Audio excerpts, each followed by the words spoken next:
2, 1, 2. Aha.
uh, Hello, good evening. Welcome.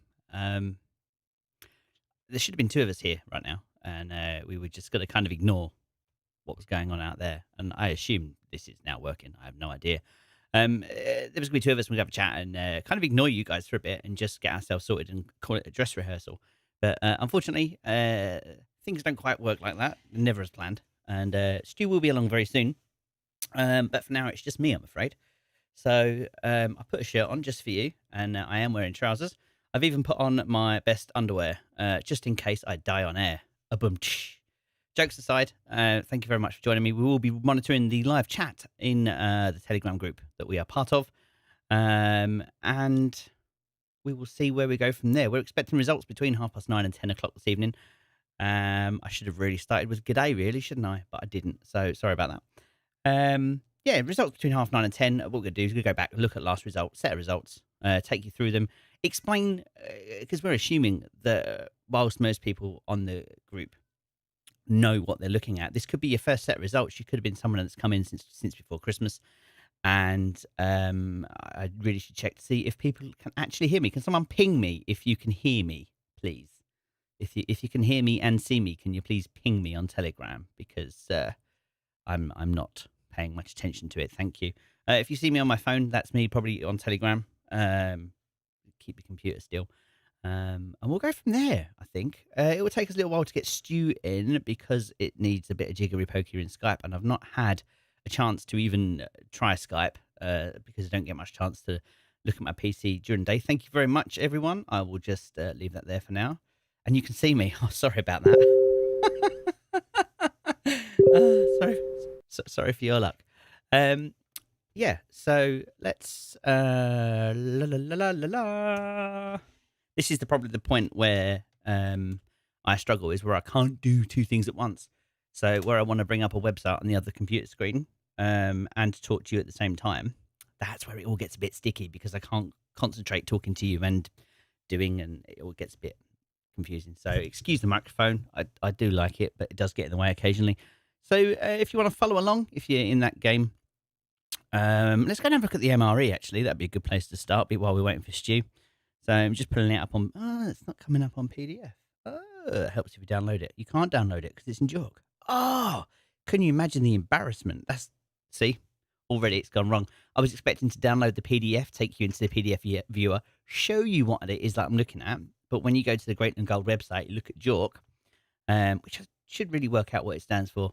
But anyway, slow down. When you look at the JORC, there is no download version. So the version you get is actually in browser. So let's see if we can add you a... We'll go to that one. and we shall add a browser.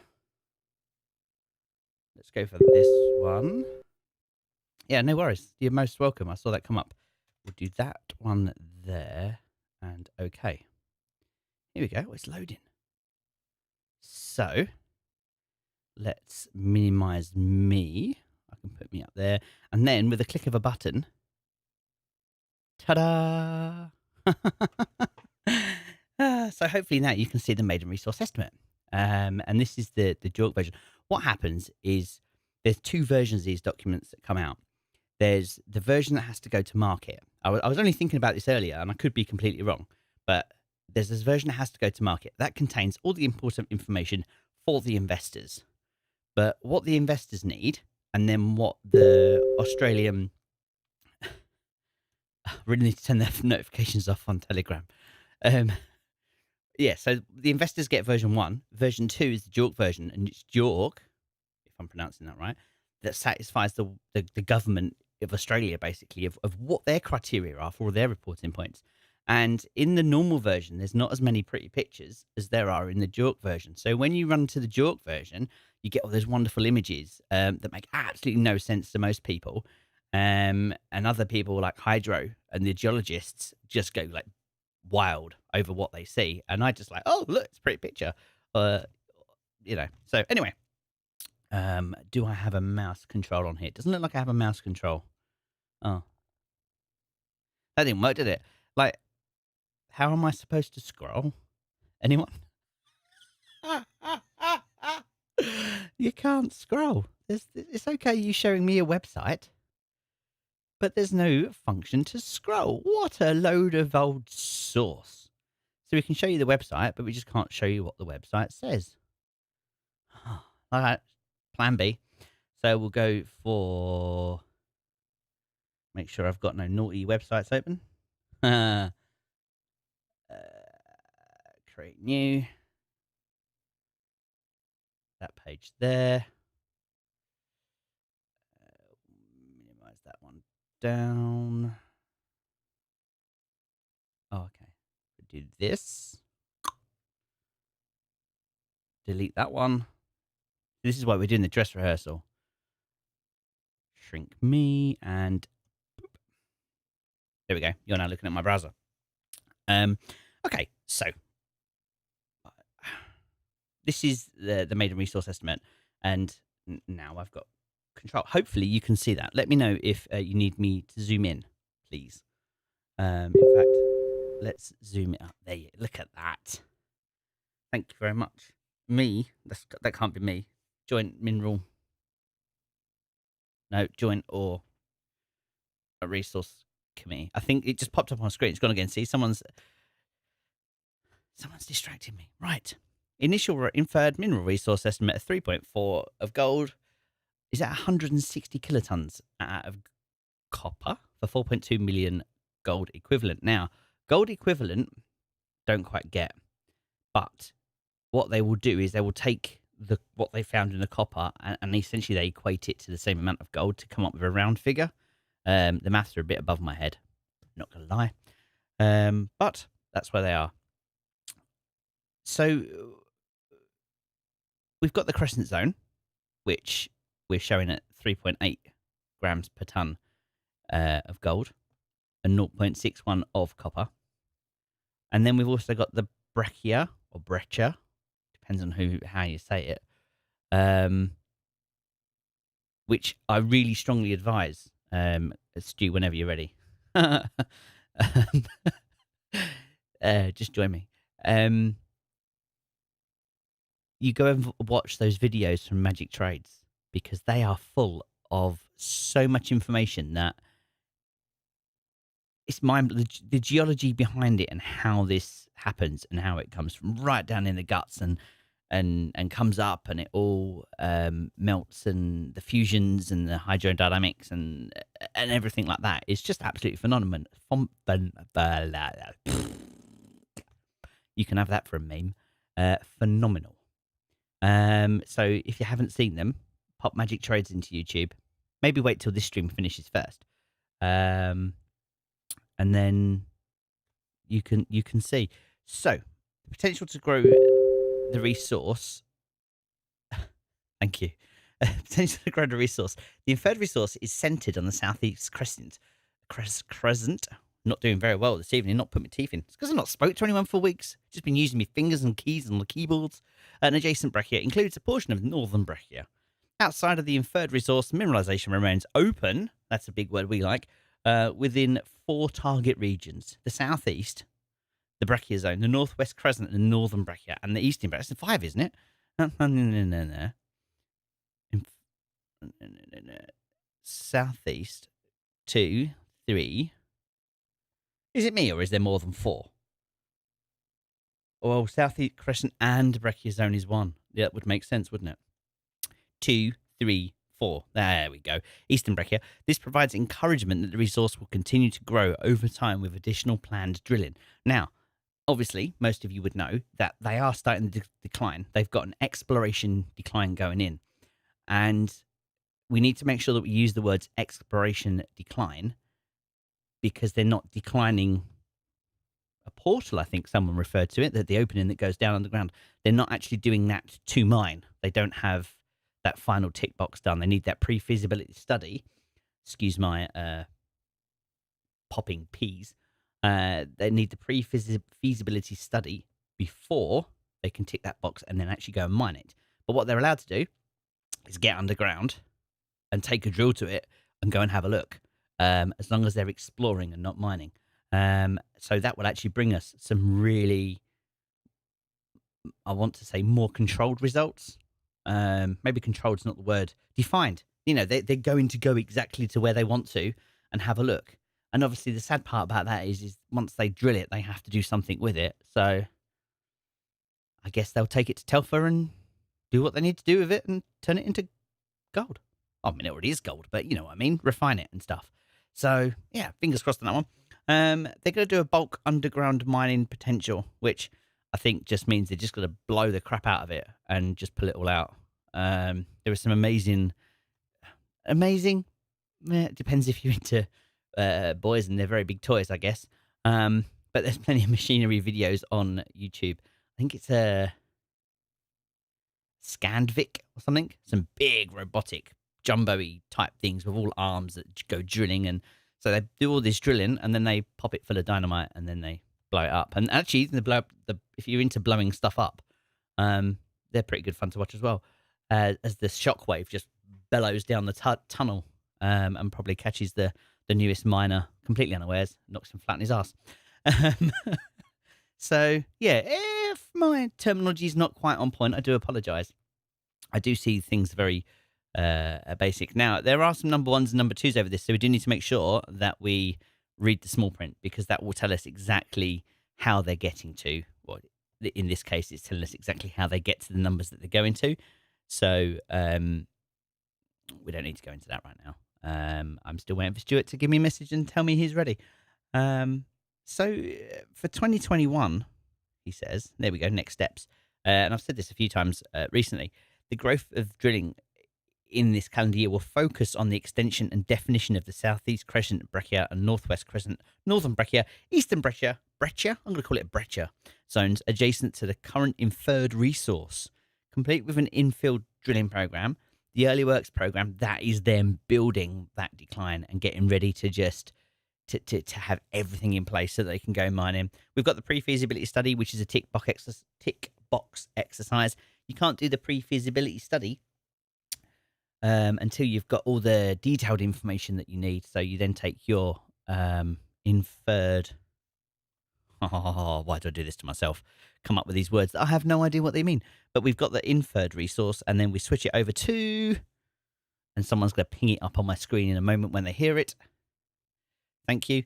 But once we've got that pre-feasibility study, there should then be a meeting that will take place. And some will say it is just Greatland Gold and Newcrest.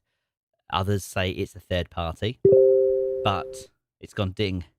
Click the milk shortcut. Milk shortcut. Someone's having a fun at my expense, I'm guessing.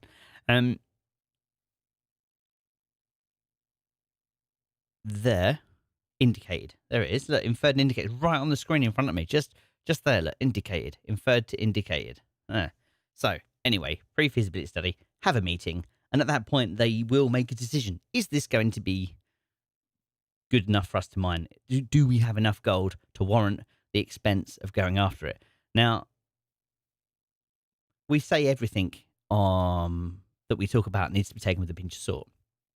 Nothing is a given in this game, and I'm new to AIM. I'm not going to lie, and invested in general. But there's one thing I've learned very quickly: is not everything that everyone says is true or gospel. A lot of it's conjecture. A lot of it's nonsense. If you really want a preferred, oh, there we go. We have a Stuart popping up online. We'll talk to him in a moment. But basically, bullshit. But I don't think I would want to bet even a quid against this not becoming a mine. I mean, the way that the Newcrest are going after it is absolutely crazy. So, and I think most people would agree. I mean, it's probably almost unprecedented. Telfer's running out of ore. They need it. So, if you will bear with me, and I will see if I can get my good friend into the chat. Oh, look. Hello. Good evening, sir. How's it going? Very good, thank you. You've literally walked straight into the live broadcast and you've popped up in front of everybody live. So say hello to the world. Evening, everybody. So I've actually get the little one to bed. I have actually got. If I just no, not that one. So this is supposed to be the dress rehearsal. And people were going to kind of see this dress rehearsal before we got close to time, and that was kind of going to be my excuse. But my Telegram has been pinging away like crazy as people are commenting. I mean, as you can see, we've already we got up to 100 messages already. Wow. Okay. So I just need to figure out how I'm going to add you. Right, I think I can see the Telegram group. Say hi to Stuart, everyone. Ding, ding, ding, ding, ding, ding, ding, ding, ding. Jeez, impressive. Cheers. I've been looking forward to these results. What are we drinking? It's not your Kraken, but just as good, Hennessy. Oh, nice. I've got some wine as a backup. Tea. Orange squash. Oh, very always the way. I wonder if it's on that one. No, can't be on that one, surely.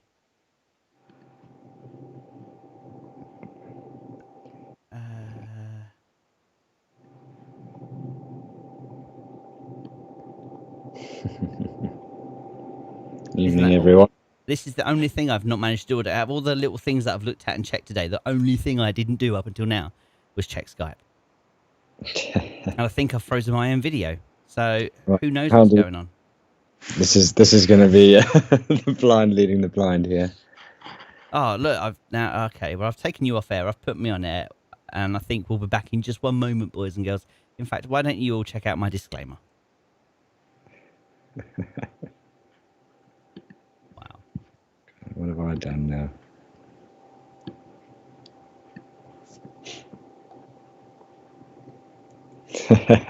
I've gone grey since the new arrival. I have. Yeah. doing a Roy Keane beard. Can you see me okay? I actually can't see you at all. No, why? Oh, it doesn't matter. You don't need to see me. It's all good. Yeah.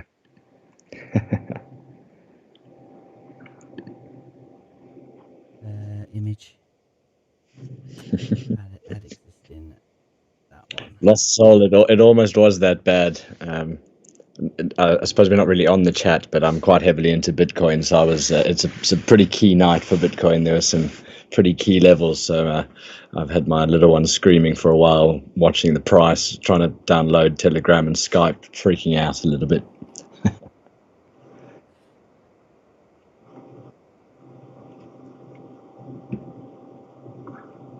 Add video.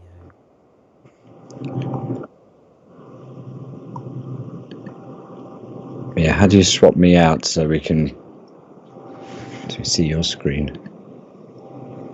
I somehow, seemingly, have frozen my own screen and broken my camera, and I wonder if I turn my video off so that we just stay to audio.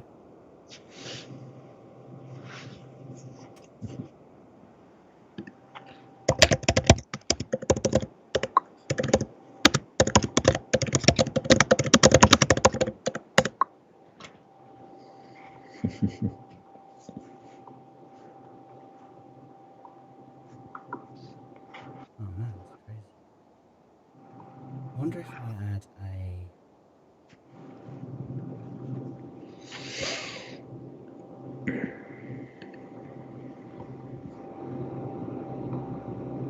Well, that's on Skype.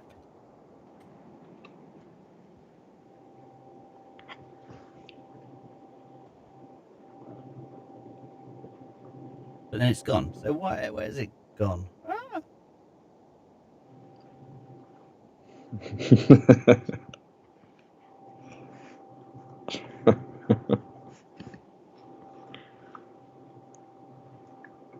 Ah.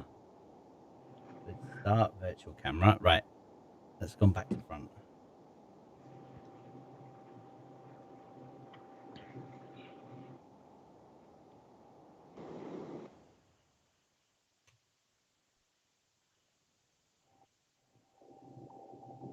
Right.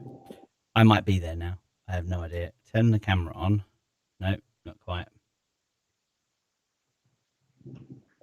Oh, I wonder if I did that, would I appear on your screen? There we go.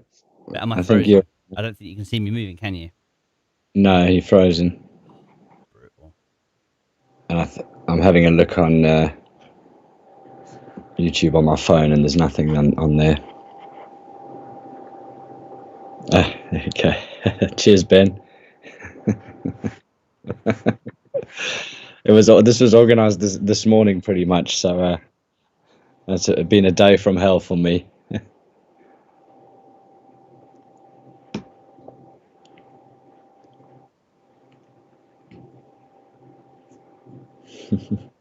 Any form of rehearsal would have been good, I think, Alex.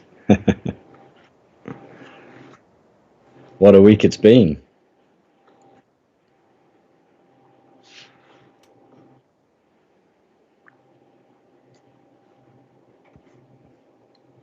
I wonder why.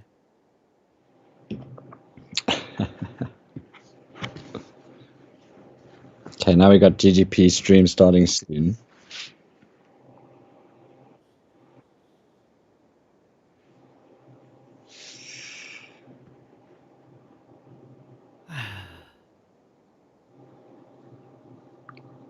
I'm perplexed. I'm absolutely perplexed. I've sat for the last hour and a half plugging all this together, and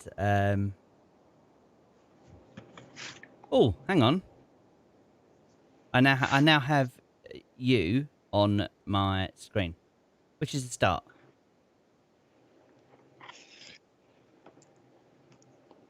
So if I then add an image, pop that one over the top.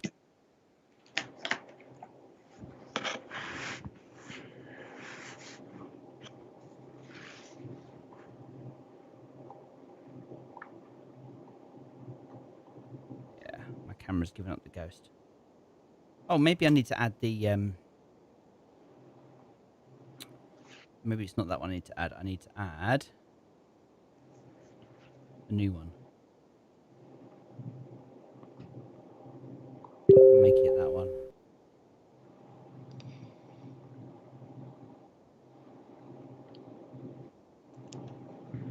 Sorry, I can't be of much help with technology. That's all right.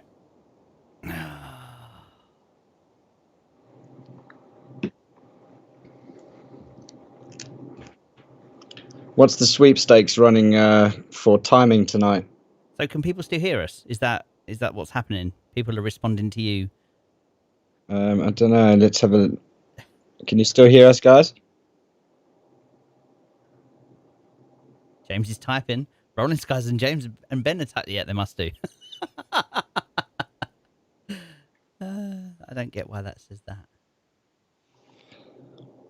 I haven't said they can hear us, actually. No, they can hear us. Both.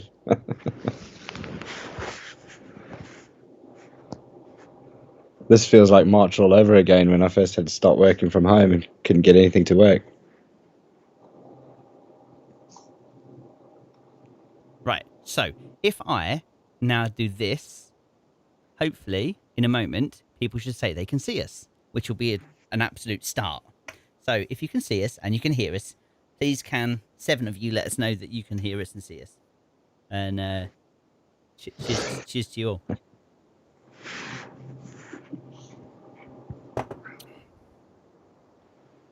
And hopefully you can see me as well, Stu. I can see you. Good evening, sir. Good evening. You look rather more professional than me. I've had a rough day and been up since 4 a.m. So if I fall asleep like a narcoleptic layabout, excuse me. Oh, I see what I've done. Oh, it's not quite there because that's taking up my whole screen. So we need to swap your thing over, but that's a start. This is a start. So we'll pop that back there. We just need to change the display capture, not to the display. Ah, of course. Add. App. Window. No, not window capture.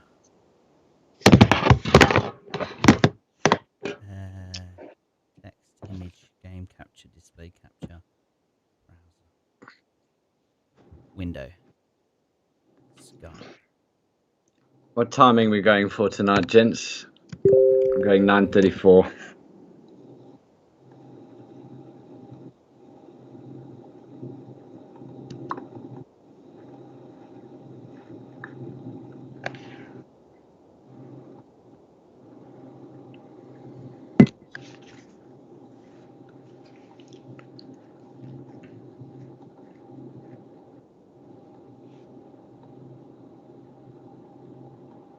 Wonder why that's not.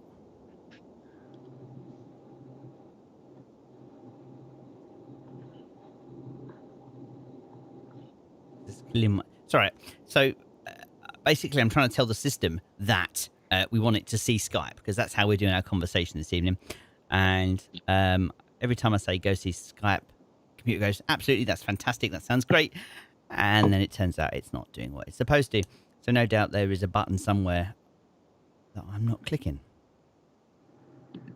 Because now everyone's looking at my Photoshop.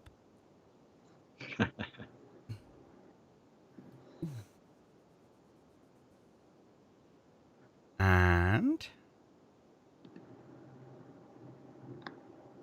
That's they can definitely hear me. so I've obviously got 24 minutes past. What was your? I've gone 34. 34. Yeah. We need to get this going quickly because if we're not careful, this is going to sneak up on us, and these results could be out, and everyone's going to miss them, aren't they? Have we got a link to the ASX? Not yet. We will have though. I'll put mine up.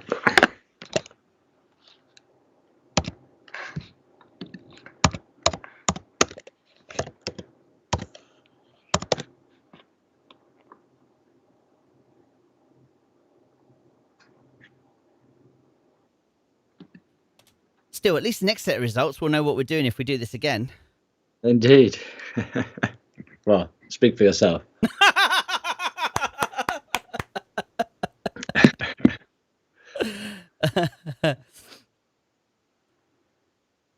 Yeah, Skype doesn't want to load up. Oh well, we will just have to wing it as best we can.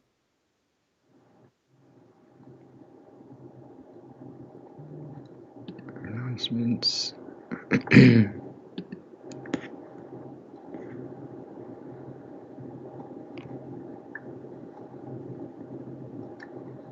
Okay, right. Well, do you know what, Stu? We are now live. We are definitely online, and it is working. So that's the important thing. So good evening, everybody. Here we are, 9:10 on the 27th of January, 2021, and we're now literally within the hour going to have the next set of results for Well, it's Newcrest that are releasing the Greatland Gold results for the Javieron drilling program. And Stu, as the CEO of the Greatland Gold chat on Telegram, how excited are you? Very after the last week, because I was lucky enough to be able to top up. So I'm obviously hoping that the story continues, and it's 13 out of 13 outstanding results. It's a little weeks like this are a little easier to take when you've been around GGP and living and breathing it since 2017. There's been lots of times where the drops were unexplained. Believe me, those are harder to take, where it just fell out of the sky for no apparent reason. And every time it's ended up in the right direction. The trend's your friend. So I can't wait for tonight. I have absolutely no doubt that this is a monster resource. And I think the whole group, even LSE, is the same. We've become so flippant, even just because a broker note says 12.5 million. I don't think most people realize how big a 12.5 million ounce resource is in the context of gold, the macroeconomic climate, and discoveries in the last 20 years. It's not a 12.5 million ounce deposit 20 years ago. That's a different thing, a very different thing. And so, anything more than 10, I'm thrilled with, and it's obviously looking like it's going to be a lot more. So, can't wait. That's fantastic. So, how long have you been involved in Greatland Gold? Myself, I think 2016 I was the first time I decided to start investing, in fact, and I saved up a couple of bonuses. I just got out of long-term debt, and I looked around, being a bit of a gambler and a poker player. I typed into Google, what are the highest risk shares possible with the highest returns possible? And I came up biotech and gold exploration. and had a look, and I basically put 10 grand of savings for about 2 years of savings by that point, and a bonus into 10 different shares, £1,000 each on AIM. And I got taught the lesson of my life, as I'm sure many people have been, which is kind of why we try and keep the no other shares mentioned in the group, just in case there's a newbie that comes in and didn't really want to join one of those rampy share groups and gets sucked into the games, excuse the pun for today, that carry on. I pretty much lost 60 to 80% in everything. I won't mention much of the names: UKOG, SSX. Few were delisted, so lost everything. Quickly learned not to follow bulletin boards or what people say, or the Twitter rampers. But by that stage, I had about 2 grand of the 10 left. Ouch. Was devastated. Had spent years saving it, and found GGP and moved my last bit out of UKOG into GGP just before Newmont walked. Just before they walked. Just before, so I really had some in GGP, and then it was having a bit of a down, a bit of a up day actually, and I think I bought it about 2.3 pence, which was just about the top before Newmont. And then it crashed, and I tried. By the time I could try and sell out on the day, it was already half a penny, and I was devastated. I've actually got myself blocked on Twitter because I had a few choice words from Mr. Gervais himself. So I'll own up to that. I think I've paraphrased one of his comments about discovery of the decade in regards to Ernest Giles, and said not quite, and he blocked me. So if I ever meet him, and I hope one day I could apologize. I think I might have got his email actually.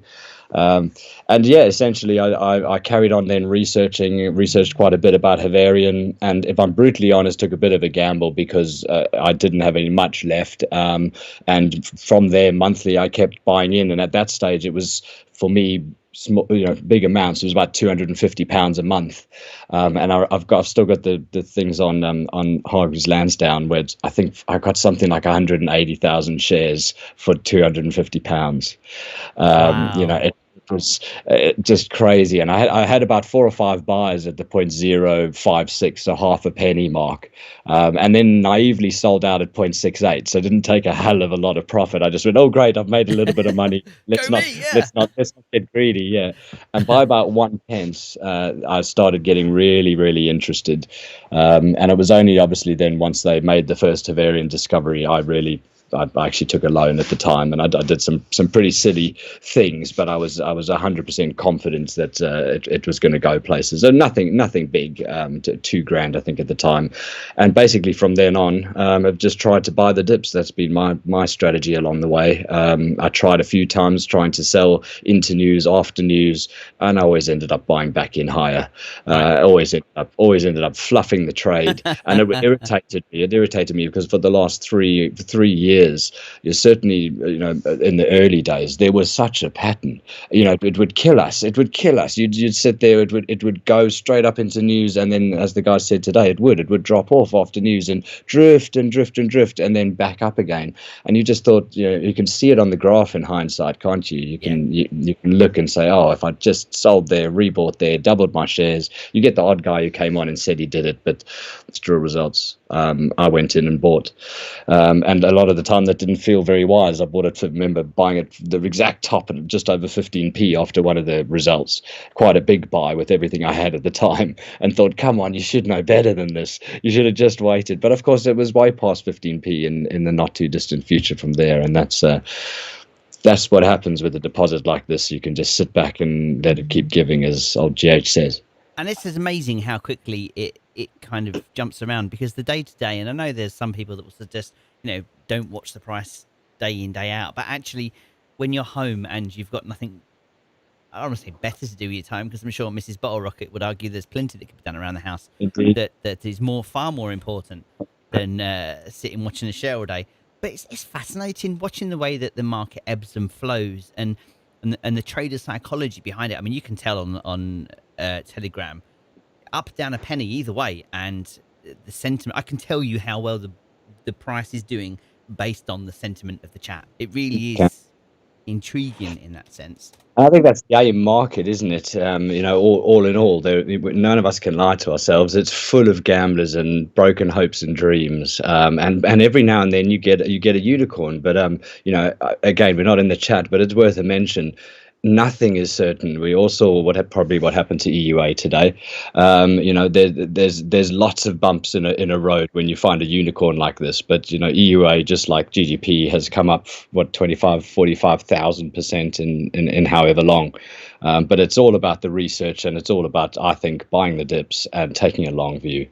No matter what, I think most people who've been in the share for a while would have been really happy with 30p by Christmas, by the end of last year. In fact, I thought that was at the time a bit optimistic. Obviously, we had the MRE since, and we've had many more results that have made me think, no, we're worth far more. But gosh, I remember back in the day when old Mickey 22 or 1122 on LSE was talking about 20p, and we just crashed from Newmont, and we couldn't break 2p, let alone 20p. And I thought this guy was absolutely mad. And he's still there ramping. I think he's up to 144 now, isn't he? From 74, and he's still in, which is great. And then you see, I remember other prolific posters on places like LSE. DJ Ryan was one. Really knowledgeable guys, like we have Bamps, and he was actually the Paddy before Paddy, to be honest. And gosh, you feel for those guys, because they put the time in, like yourself have, and they'd really gone to their nth degree, and they'd fact checked, and they'd sense checked, and they'd been selfless about giving that information out to the wider community, and they sold out on the first spike after the discovery, probably around 3p. And that's why I think all of us owe a huge debt of gratitude to someone like Paddy. I think me personally, and a lot of others can say he's stopped them selling out over time. He's calmed fears over time. Yes, he has a hell of a lot of influence, but that's because he's always been factual. He's always unbiased. He's not rampy. He sees it as it is. And you know what? He's been damn spot on.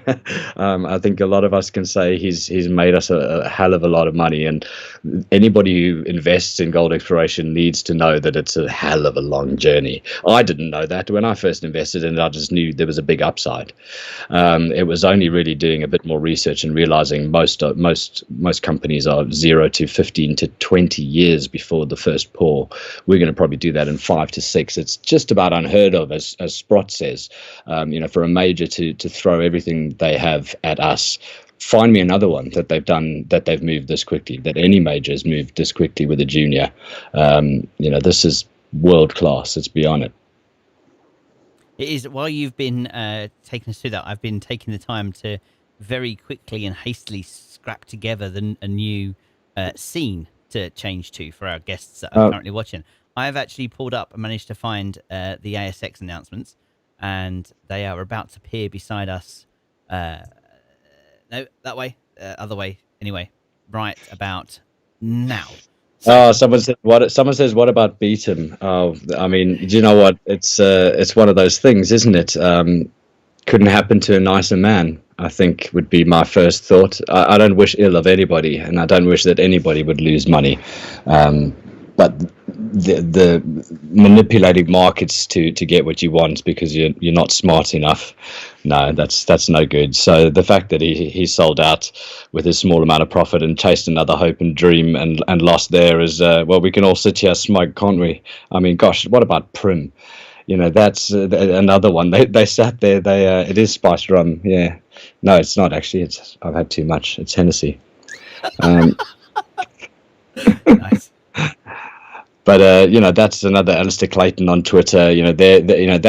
That's even more dangerous than a Joe Bass type on LSE. Is Alistair Clayton a geologist? I think reasonably well respected, coming on and shouting about 20 million ounces and all these huge rampy things whilst selling out. It just shows the bad side of the market, which I must admit is horrible on a share like GGP, because it is driven so much by retail investors up until recently, where we can clearly see most people are giving away their shares to the institutions for some strange reason. We've completely skipped the Lassonde curve, where we have a huge 2-year fallow period where all the speculators lose their gains. We've skipped that. The institutions are jumping on board, and for some reason the retail PRs are all wanting to jump off board. Sorry, I'm just I'm sitting here fiddling away with screens and stuff. So it appears that I can have you on my screen or the results on my screen. So I'm afraid to say, when the moment comes, you may have to disappear. Results, absolutely. Well, you know what? It'll be nice to do what would Carlsberg's results look like tonight, because I remember playing this game with Paddy when some of the first results came out, and at that stage, there was open in all directions, but of course, because there were hardly any holes. And I remember us both saying, if Carlsberg did results, they'd remain open to the northwest, open at depth.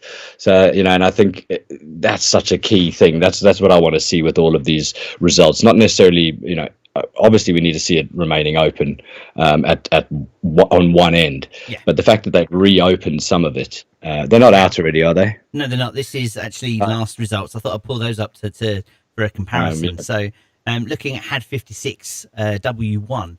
205 meters, and we should break this down actually for any new investors that are here. So 205 meters, that indicates how long the section of drill core was that they tested, I believe. Is that right, Stu? Yeah. 205 meters is the intersection that's got mineralization in it, and really anything that's any width you times by the gram itself to get your gram meters. And any gram meters coming up over 100 are really excellent results. So this is 205.8 meters at 1.2 grams per ton, and 0.24% of the copper, and that's 598 meters from 598 meters, which is 600 meters down, including 31.8 at 3.1 grams per ton, and then it goes on to say. And that's from 722 meters down. So that's 800 meters. That's twice around your running track. That's a hell of a way down, isn't it, to go finding gold? It is, and I think that's why the whole wider macro climate needs to be looked at. These days, if you look at other companies, they're going after disused gold mines. They're going back, looking at the old places. There's a shortage of major discoveries worldwide, especially in jurisdictions like Australia. So, I think being able to go back, drill deep with the block cave technology, it's not a problem to be that deep, and to have these sort of intersections is crazy at this sort of time. What's probably quite helpful to newer people on the with regards to the intercepts. Remember, it's a weighted average, so quite often you'll see sub categories. You'll have 100 and something meters at 3 grams per ton, including, and then 32 meters at 5 grams or 8 grams. Ultimately, it's I think old Greenfull called it grade smearing when he was trying to deramp on LSE, but it's just a weighted average. So they're just saying, look, we can get if we mined that 100 meters, we could get an average of 2 grams.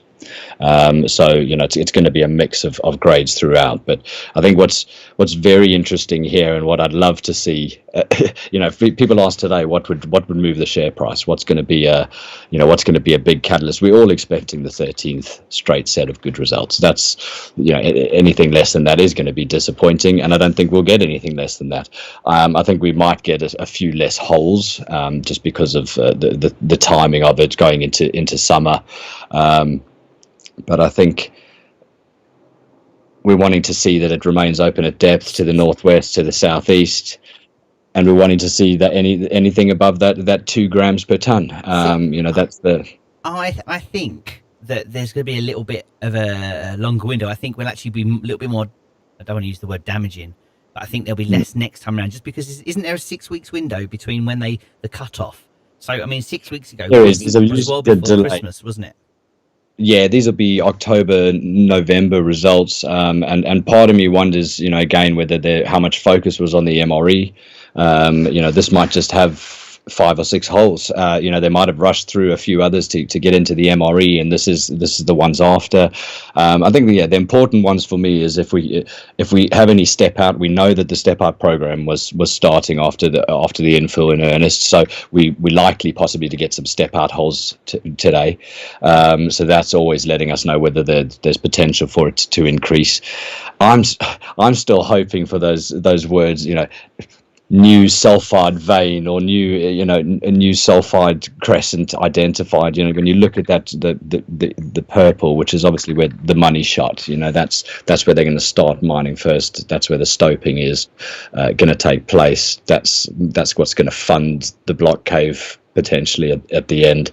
And we've got it in the northern breccia, northwest side as well.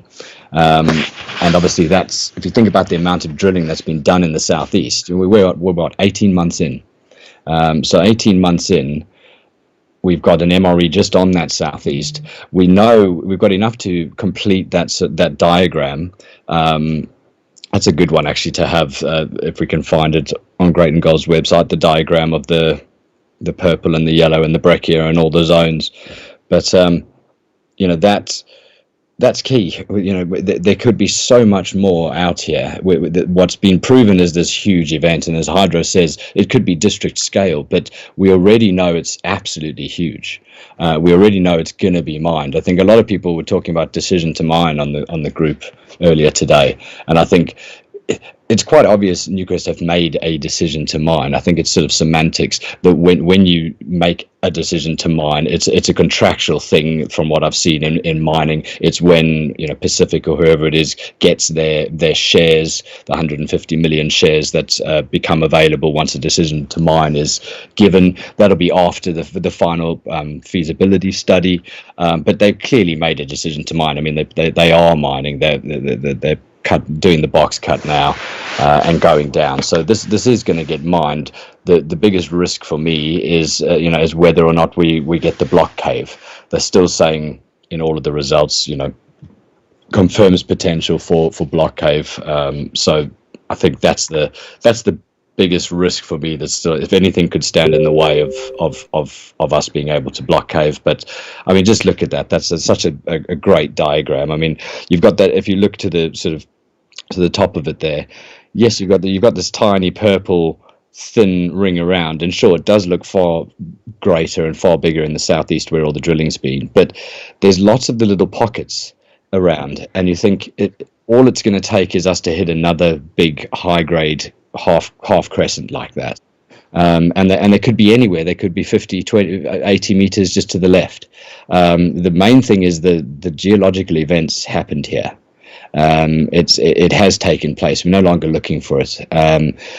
The size of it, I can't believe how people talk about 12.5 million ounces as if we're hoping for more. I, for one, maybe obviously everyone hopes for more, but it's 12.5 million ounces is in this macro climate, in the world of discoveries, with gold pretty much at peak, at peak, and gold production declining worldwide in this jurisdiction.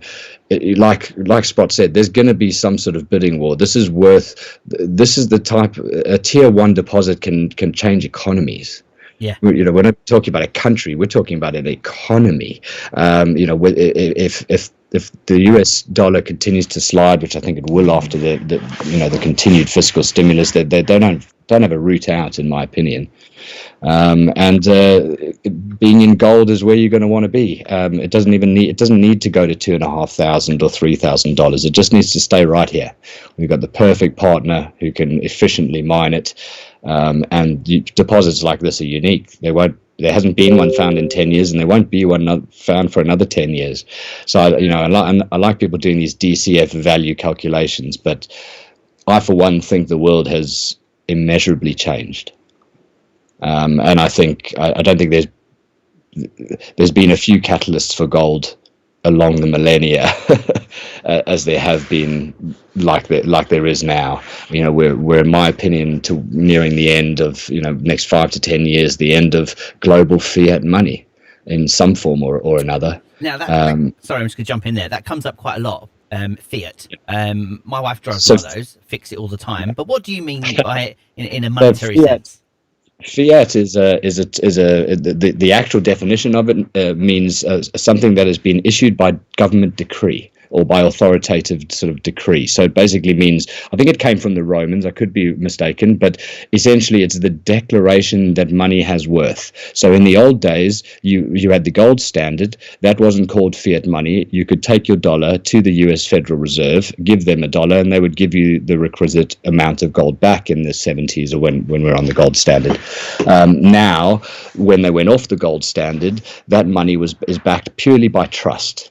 And it's backed by government decree. It's backed by, because the government says it's worth $1. Right. There isn't any gold backing it. They don't have anything in a vault. That money can be created out of thin air. Now, fiat currencies have been created throughout the history. There's been thousands of them since the Roman Empire, and everyone has gone to zero. They have 100% success rate of utter failure, because they're not backed by anything. And if you're not backed by something, what can you do? You can create more of it. And what does that do? That erodes trust in it. What is money? It is trust. That's all. Why would you accept my pound for something of yours? Because you trust that my pound has value in it. If, like Zimbabwe or Venezuela, the government starts printing endless amounts of it, you lose that trust. Do you find an alternative in gold? Do you find an alternative in Bitcoin? You find an alternative means of transferring value between you and a vendor? Well, why do you need that money anymore? And this is the problem, is it's that silent killer, which is inflation. The more fiat money is printed by governments, and by printed, I mean loaned. The way they do it is they just give it to banks, who then loan it out 10 times leveraged on itself, and the money is never actually created. It's just fake loans that are then pushed into the system. Problem is that system is broken, and it's fundamentally broken because interest rates at the moment, the banks can't earn any money off them. They're zero, or in nominal terms, they're negative. So now you have the Federal Reserve and central banks saying, here we go, we're going to let you create all this money. We are printing, we're creating this money. Here's collateral for your balance sheet. You can loan all you like. And the retail banks, they're causing a backstop. They're sitting there going, why would we want to loan? We're not getting any interest back. It's unprofitable. We're actually going to lose money giving those loans out. So that's why fiscal stimulus has come in the US. We've obviously borrowed money in order to give that here in the UK. But there is no way out of this. You can't raise interest rates. You'll cause a mass depression with everyone not being able to afford their loans, their mortgages at a time like this. So for me, it's a losing spiral as far as the global macro climate is. And historically, for 5,000 years, commodities and gold are part of the infrastructure recovery of this type of situation, and gold is historically a winner in all of that. So that's why I chose GGP, and that's why I still stick with the macro climate. I must admit, I thought gold would be way over 2,000 by now, because of all of those things. Yeah, it's interesting how they've kept it pegged back, isn't it? Really, and all those Kitco interviews kept coming up, and gold's going to go $2,500, $3,000, $4,000, $5,000, and yet there we are, still just below 2,000. Yeah, and look, I think if you zoom out, like with GGP, if you zoom out a little bit, you quickly realize gold is a slow burner. I'm in Bitcoin, and that's volatile. But so, something like gold, you need to zoom out, and then you can clearly see the bull and the bear trends, and you can clearly see the trend as your friend, and you can clearly see it's a store of value over time. It's undisputable. But I think I would have expected this to be something like the 70s, a much, much larger catalyst for gold. And I can't really work it out. There's a million arguments for why, whether it's shorts closing, whether it's this or that. I think Bitcoin is stealing some of gold's thunder. So I think there's been a little bit of that. Certainly, maybe the more retail, younger generation who normally would be speaking to their parents now, and under these economically uncertain times, and their parents would be advising them to buy sovereigns or buy a gold miner or a royalty company. Now they're probably going on the internet and using that money for Robinhood and for Bitcoin. So I think that it's that bit of the market share might have gone. But look, I'm hoping it's just, as Sahara's chart is, it's just an exact repeat of what it was in 2008, which wasn't immediate. It had a lag, and ultimately, as I say, we don't need it to be sky high. We just need it to be, basically around where it is. What we need is them to keep finding these sort of grades, and keep opening up the system, because, as I say, it can change an entire economy, a deposit like this. I think that 30% is it's worth absolute utter gold. It really is. Which is just fantastic. I'm sitting here, I keep refreshing, and there's a lot going on. Oh, there's a summary quarter, but someone's just posted a. You'll probably find someone will get it on the group. Thing here, someone sent me a message saying that it will be available in 18 minutes, 08:50. Oh, okay. So we have 18 minutes. I've lost the sweepstake already. I know, right? So much for my 24 minutes past, which was it was all gone. Pedro's just said I need to type NCM. I keep typing MCM, but it keeps. Mr. Heddle's just said it's out now. Good to see all the comments, guys. My background is insurance, actually. It actually came out at 9:29. Who had 9:29? It is out. We do have it. Right, we have results, folks. All right, so let's blow this up. Blow that up. Oh, hang on. That's the funding approval. Hold on, I'm going to go and see if I can see anything. That's on the 12th of January. Someone's having me on. That's not it at all, Stu. Yeah, I was going to say, I can't see anything. Unless I'm going mad here. No, I mean, I don't know. I haven't had. Do you have any that are actually released yet today? I don't. Oh no, there are. There's tons that have come out today. They're popping up all the time. Then I'm on the wrong. Today, ENR, NCM, and Counter Resources. Today, 9:30 p.m. Newcrest Mining Limited quarterly report to Jam. There it is. I found it. Yes. All right, now we'll blow it up on the screen. Right. Can anyone post a link in the chat, because I haven't found it yet? Right. Oh, there we go. I can do that too. There we go. I've got it. Multitasking all the way to the end. There you go, boys and girls. I'm afraid I'm going to slow that down, because the constant dinging in my ear is going to tip me over the edge. Manage. Do you want to do some reading? You just can all sit back and just listen to me and Stu talk to you. There you go. Done. We are now officially in go slow mode for the next 15 or 20 minutes. So this is obviously Newcrest's entire quarterly report. So the first thing that they say: growth agenda advanced with significant progress made at Javieron. Initial inferred mineral resource estimate of 3.4 million ounces, 160 kilotons of copper, and early works construction underway. So we're now going to jump to like page 400 or whatever it is. Now, I'm just wondering, often they'll release a quarterly report, which will be this, which will discuss generally what's going on, and then they'll also release an exploration report alongside it. So I expect there'll be another RNS coming. I don't think this is just it. No, this could be worth a check of their actual website, because that should be out by now. Because this, whilst this is interesting, the stuff we're really after is the exploration reports. So if we get that, if we find that first, I'm just skimming through here. Gold production. So there, one note on the front there: all-in sustaining cost is up.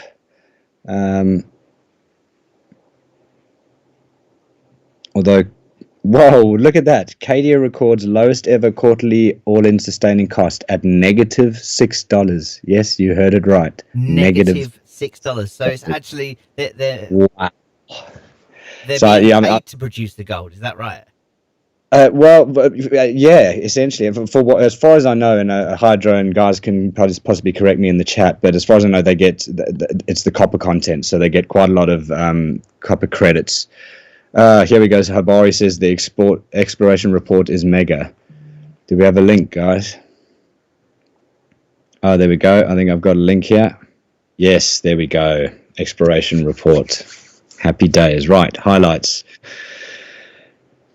Initial referred resource. So that's just a restate of what we have.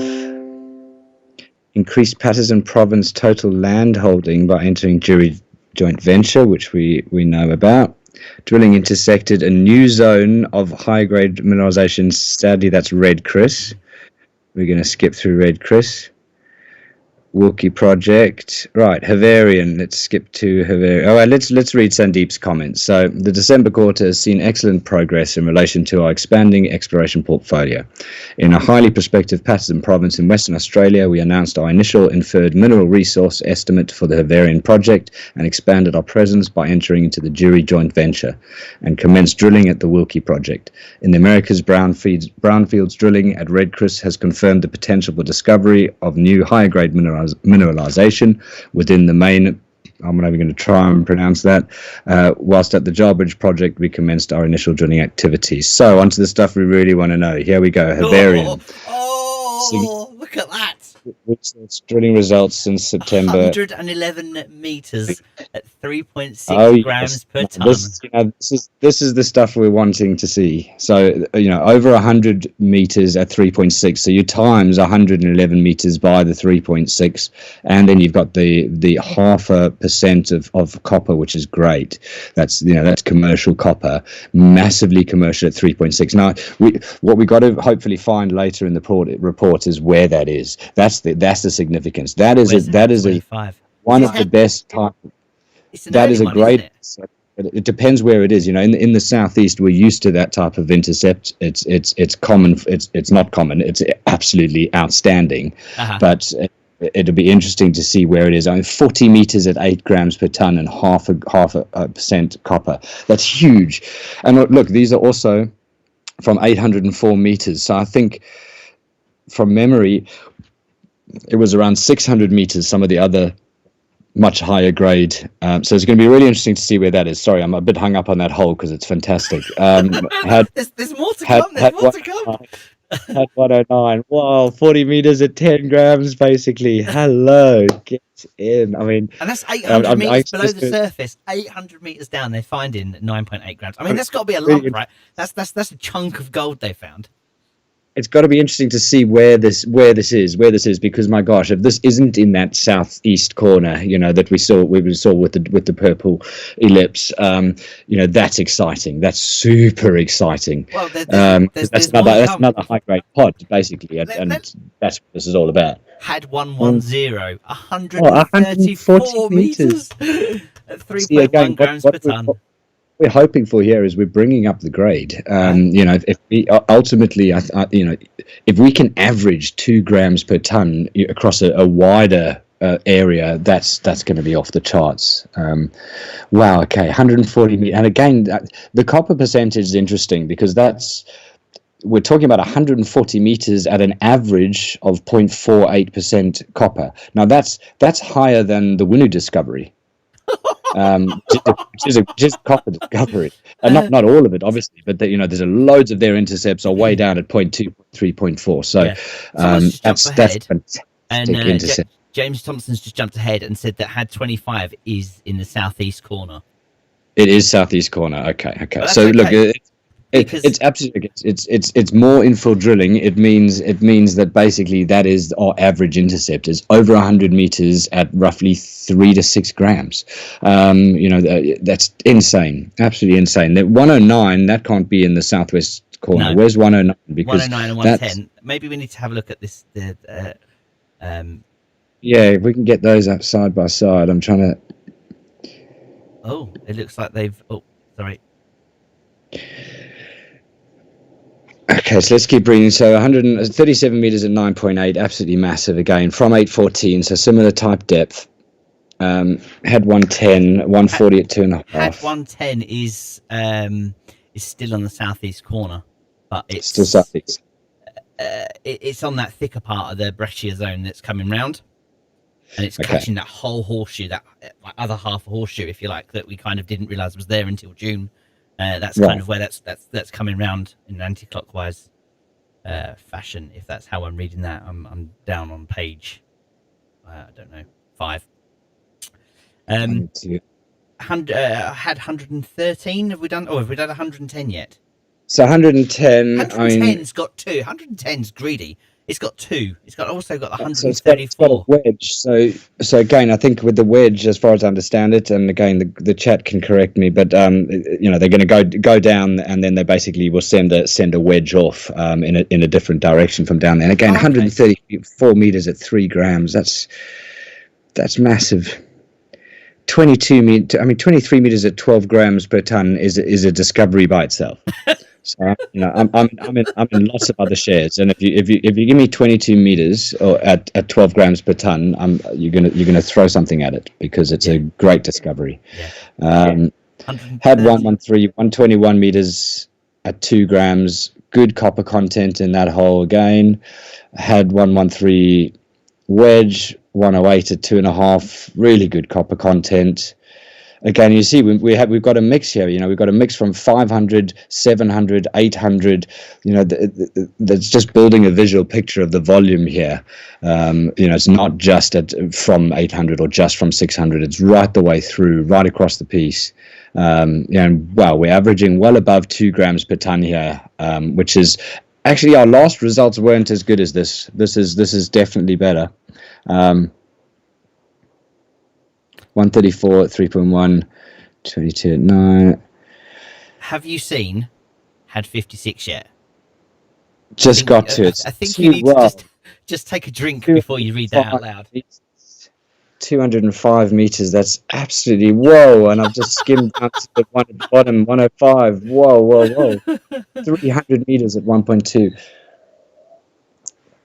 You see now, 1.2 normally would only sort of be commercial really for an open pit type resource, but look at the depth. So, you'd right down at 800 meters there. So 300 meters at 1 gram is commercial easily for a block cave. That the stuff is just falling in on itself. So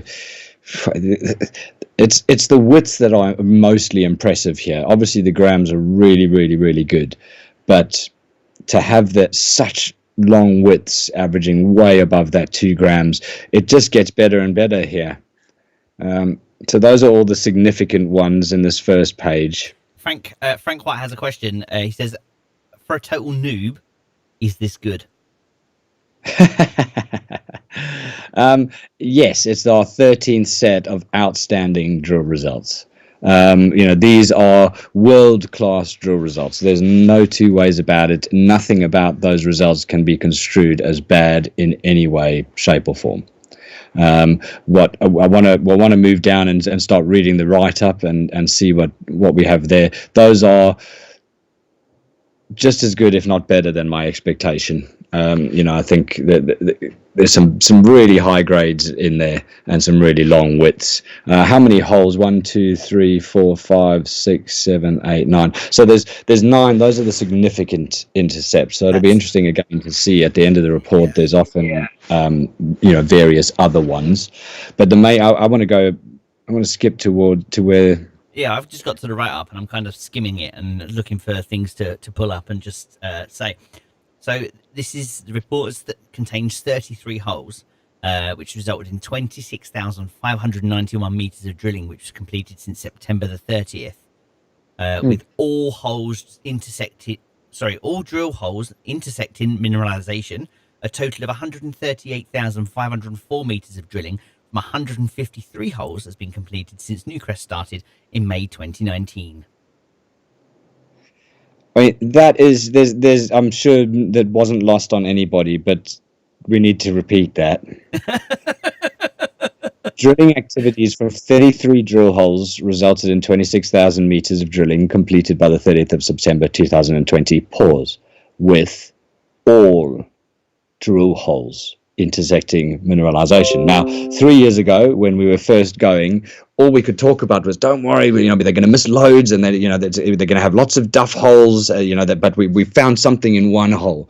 To read that and see it in print, all drill holes intersecting mineralization. This is it. Not only have we not found the edges of it, what's lovely to see here is when we first had those high grade results, there was a worry in my mind that you might have just hit a chute. You might have just drilled straight down, straight through a nice little rich vein, but there's lots of gold deposits that have these very small veins of high grade, and actually you get some cracking drill results, but you just hit the sweet spot, and the breccia around or all the stuff around just commercially at volume isn't worth it. To hear those comments from Newcrest, every hole we've drilled, any hole we put in here, 33 drill holes, all of them have hit mineralization. We've just done 9, and it looks like we've hit none at Scallywag. This is so exciting because what they do. It's not like they're sitting here and drilling out 50 meters every day trying to find the edges of this thing. Yeah. They're kind of almost starting where they found their high grade. That's what's probably going to fund this thing. They're getting all of the infill, and they're very, very slowly stepping out. They are. So it's just amazing to read. Right, let's carry on. Javier on exploration activities focused on both infill and growth drilling programs to support the estimation of an inferred mineral resource from the southeast crescent zone, adjacent breccia zones, together with a step-out drilling to define the extents and growth potential of Javieron mineralized system. A total of 18 new drill holes have been reported since the last release, being the 10th of December, and relate to ongoing infill drilling of the southeast crescent and breccia zone. This infill drilling is to support potential delivery of an indicated mineral resource and associated studies. Okay, so that's interesting. So this is only for the southeast again. It's further defining. I think what's interesting here is it's defining the grade. So we've got so much drilling in that southeast zone. We've got enough for an MRE. So it looks to me that if they're still so heavily focusing down there, that they're trying to move the category of MRE from inferred to measured. Yes. Is it measured? Yeah. Inferred to measured, and that again is impressive because we have so much more to come then from the step out drilling. So far we haven't read anything about the breccia zones, have we? They're saying all 18 new drill holes that have been reported since the last release relate to ongoing infill drilling in the southeast and crescent and breccia zone. Now we know they're moving up to 12 rigs. We've got an exciting half a year coming up because at some point they're going to start with the step outs proper again, and that's really where we could be finding gold for the next 2-3 years, man. This is great. We do have an issue. There's some of these guys have whizzed through this report, and there's things popping up in the chat that are identified as new. And Mr. Heddle has just said, just dropped in a little bombshell, which proves the theory is to be corrected. Actually, it says. Further targets outside of Javieron, but with the joint venture area within Greatland Gold, have been identified with the potential to conduct drilling to test these targets in the future. Outside of Javieron, but within the joint venture area with Greatland Gold. Could that See, now I'm just inferring Oh, now that hold that's on. up north. That is interesting because when they've said joint venture area, they would have had to be specific on jury if they meant jury, wouldn't they? Well, I would have thought so. Does that mean there's a potential hint at? Well, Anyway, weren't you do I guys want to say that talking out about a loud? hole right up in the north? Well, that's it. That's what I was wondering if that was inferring to, but that clearly says outside of Javieron, and Javieron is the 12 millennial blocks, which are Javieron. So that would be inside, wouldn't it? Anyway, we need to look at that further and maybe try and see if we can find some imagery. Yeah, sorry, I'm trying to put the chat up next to the report as well. So this then says that mineralization has been observed to over 1,000 meters in vertical extent below the post-mineralization cover sequence and remains open at depth. That's 1,400 meters and going. Within this ovoid-shaped zone, exploration activity has identified 4 key target regions, which we know of. As announced in December, dual data density at the southeast crescent adjacent breccia and portion of northern breccia has been sufficient for the definition of an inferred mineral resource estimate for these domains. So it's worth just focusing on there for the newer investors that, you know, what we have so far is just for the one of those four. And in fact, all of these results are just for one of those 4 so far, aren't they? Yeah, no, this is it. It's this is crazy. So here we go. The inferred mineral resource estimate assumes mining by a bulk extractable underground operation. Guys, this is the first time, and again, correct me on the chat if I'm wrong. This is huge. This is big. This is very big. Bite Size is going to love this, and so's Merc, man.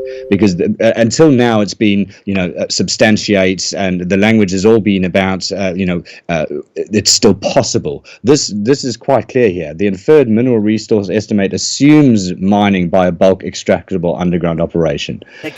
So they've made that assumption, which is big because obviously they've been going after the stoping first, the box cut, all of that can go ahead without having had confirmation of bulk mining. But they've been saying potential for a long time. Now we have a mineral resource that they're saying assumes that this is going to be bulk extractable underground. That, you know, as far as the impact on the all-in sustaining cost, that's the money maker here. You know, without that, this doesn't work to the numbers we all want to get to. So to me, that's the strongest language from Newcrest in that area that I've seen. And then it says, within the southeast crescent and breccia zones, 23 infill drill holes have been completed for the reporting period, including 18 holes which returned assay results since the 10th of December 2020 update. These infill drill holes, included within the inferred mineral resource, are in line with expectations and increases confidence in the continuity. I've had far too much tea. I need to calm down. Continuity. Well, again, that's a huge statement there. You know, these infill drill holes included within the infill mineral resource boundary are in line with expectations and increase the confidence in the continuity of higher grade mineralization. Results include. So now we're talking about within the southeast crescent and breccia still. Okay, sorry, I'd actually read that as. No, so these are the same results that we've read at the top on the highlights. But this is now. Am I reading this in saying that they've done the infill? Included inside the boundary, but we're not going to tell you, we're not going to update the inferred resource because actually we don't want to make it any bigger than it already is. This is staying as it is now, and it's just increasing our confidence, and we're right. So what they're saying here is these results, as in the grams, won't be included in the mineral resource we have already. What they're saying is the boundary of the resource, the volumetric calculation we've done, all of these drill results are within that boundary, and they're infill, and what these have done is they've increased the confidence in the overall average grade that Newcrest have used. In fact, I'd say they've maybe increased it. You're looking average of 3.5-4 grams per ton if you look across those widths. So, you know, whilst they say this hasn't increased the size of the resource, what it does is it's further given confidence. If you're asking me, it's, you know, the MRE's at 2 grams per ton. You know, pretty much none of those are at 2 grams per ton. So when they say, you know, the continuity of the higher grade mineralization and has increased our confidence. That infers to me that the MRE grade is on the conservative side, and boy, oh boy, that is what makes the difference. Yeah. That is what makes the difference. It's obviously the lengths and the amount of tonnage you can get out, but a half a gram in a grade, you're talking about a lot of pennies on the SP for that. And before I move on to the northern, because that's coming up next, I'm just it's a thought, but the more they put into the maiden resource estimate and the more they update it, the more they're going to have to prove it, and the longer it's going to take them to prove it. So they want to kind of keep it small, don't they, so that they can actually just step into the next part of the process almost as quickly as possible, because they can spend years proving this. Well, this is it. I mean, when you look at the story of Telfer, where did it grow? 7 million, then 14 million, then 27 in the end. That they didn't go and try and find that all at once.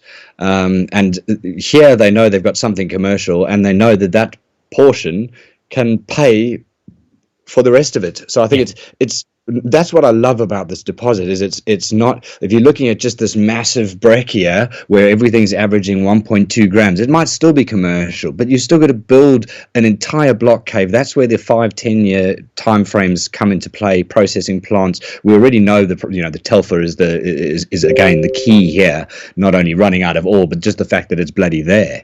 But the other side really is being able to go down and stope high grade. This is really high grade, and in this modern world now, there's not many resources that have high grades left. So to be able to go down and use that high grade to fund what is otherwise a very costly high tech operation, I mean, it's the perfect deposit in the perfect macro world, walking into a perfect storm. I feel sorry for anybody that got scared out this week. Within the northern, and you know what? I don't want to make predictions on the share price tomorrow, because hopefully a lot of the good posters are here for the long term. This every time. This is 13 in a row. Did you read that? All drill holes intercepted mineralization, and we haven't found the edges, and we've been drilling the bejesus for 18 months. I mean, even if you weren't interested in the gold price and the macroeconomic climate, this is you can't get off this train. No. It's a bit like the poor guys at EUA who have always thought they're going to get their sale, so they didn't want to get off their train, and they got burnt. The difference with this is we can't get burnt because this resource can't disappear. It only gets better, and it only gets proved up more. Sorry, I'm talking too much. Let's carry on. I'm just very excited. Within the northern breccia, let's talk about the rubbish northern breccia zone. 10 drill holes were completed during the reporting period. Mineralization has been identified in 23 drill holes to date, which informed the inferred mineral resource estimate. Yeah. 23 drill holes today. So 10 holes now out of the 23 drilled are basically reported by the sounds of things. Okay. Results continue to support the continuity of mineralization and demonstrate the opportunity to further expand the footprint in this region. So I mean, again, that's strong language. That's really strong language. That is, when we're talking about the Carlsberg results earlier, this is so far we've hit every one of the ones we're wanting, other than a new sulfide zone. That would have been nice, but this is what we want to hear: continuity of mineralization. That we haven't had much drilling in the northern breccia zone at all. 23 holes is nothing. These 10 that they're reporting continue to support that, and continue to expand the mineralization footprint. So again, to me, when they're saying footprint, this is step out drilling. This isn't, they haven't got to the stage yet where they've defined it and they're infilling like we've just read above. This is step out drilling. They're increasing the footprint. So again, to me, they've said we haven't found the edge and we've increased the footprint. Now again, 92 meters at 1.9 grams. Yes. Now, come on. Now, I know it's deep, but again, it's sloping down the way we want towards the northwest. So, 1,300 meters. But we saw this from the last time. A few of us picked up on this, that we had small intervals at really high mineralization, about 1,300 meters deep. I mean, this is a breccia zone, guys. So you're usually expecting 1 gram, 92 meters. So I mean, what's got to be contained within that? That's the interesting thing. So they don't have an including with that 92 meters, which is, again, if that's just roughly 1.9 grams across, that's brilliant. What you don't really want, and what's been a worry with myself in in these more underexplored areas is there was one intercept that was roughly like this, 90 meters with 1.9 grams, but it had an including within it that was like the one below it. So there's a good example. So 90 grams at 2.3, that's amazing, but sheesh, we've hit a nugget.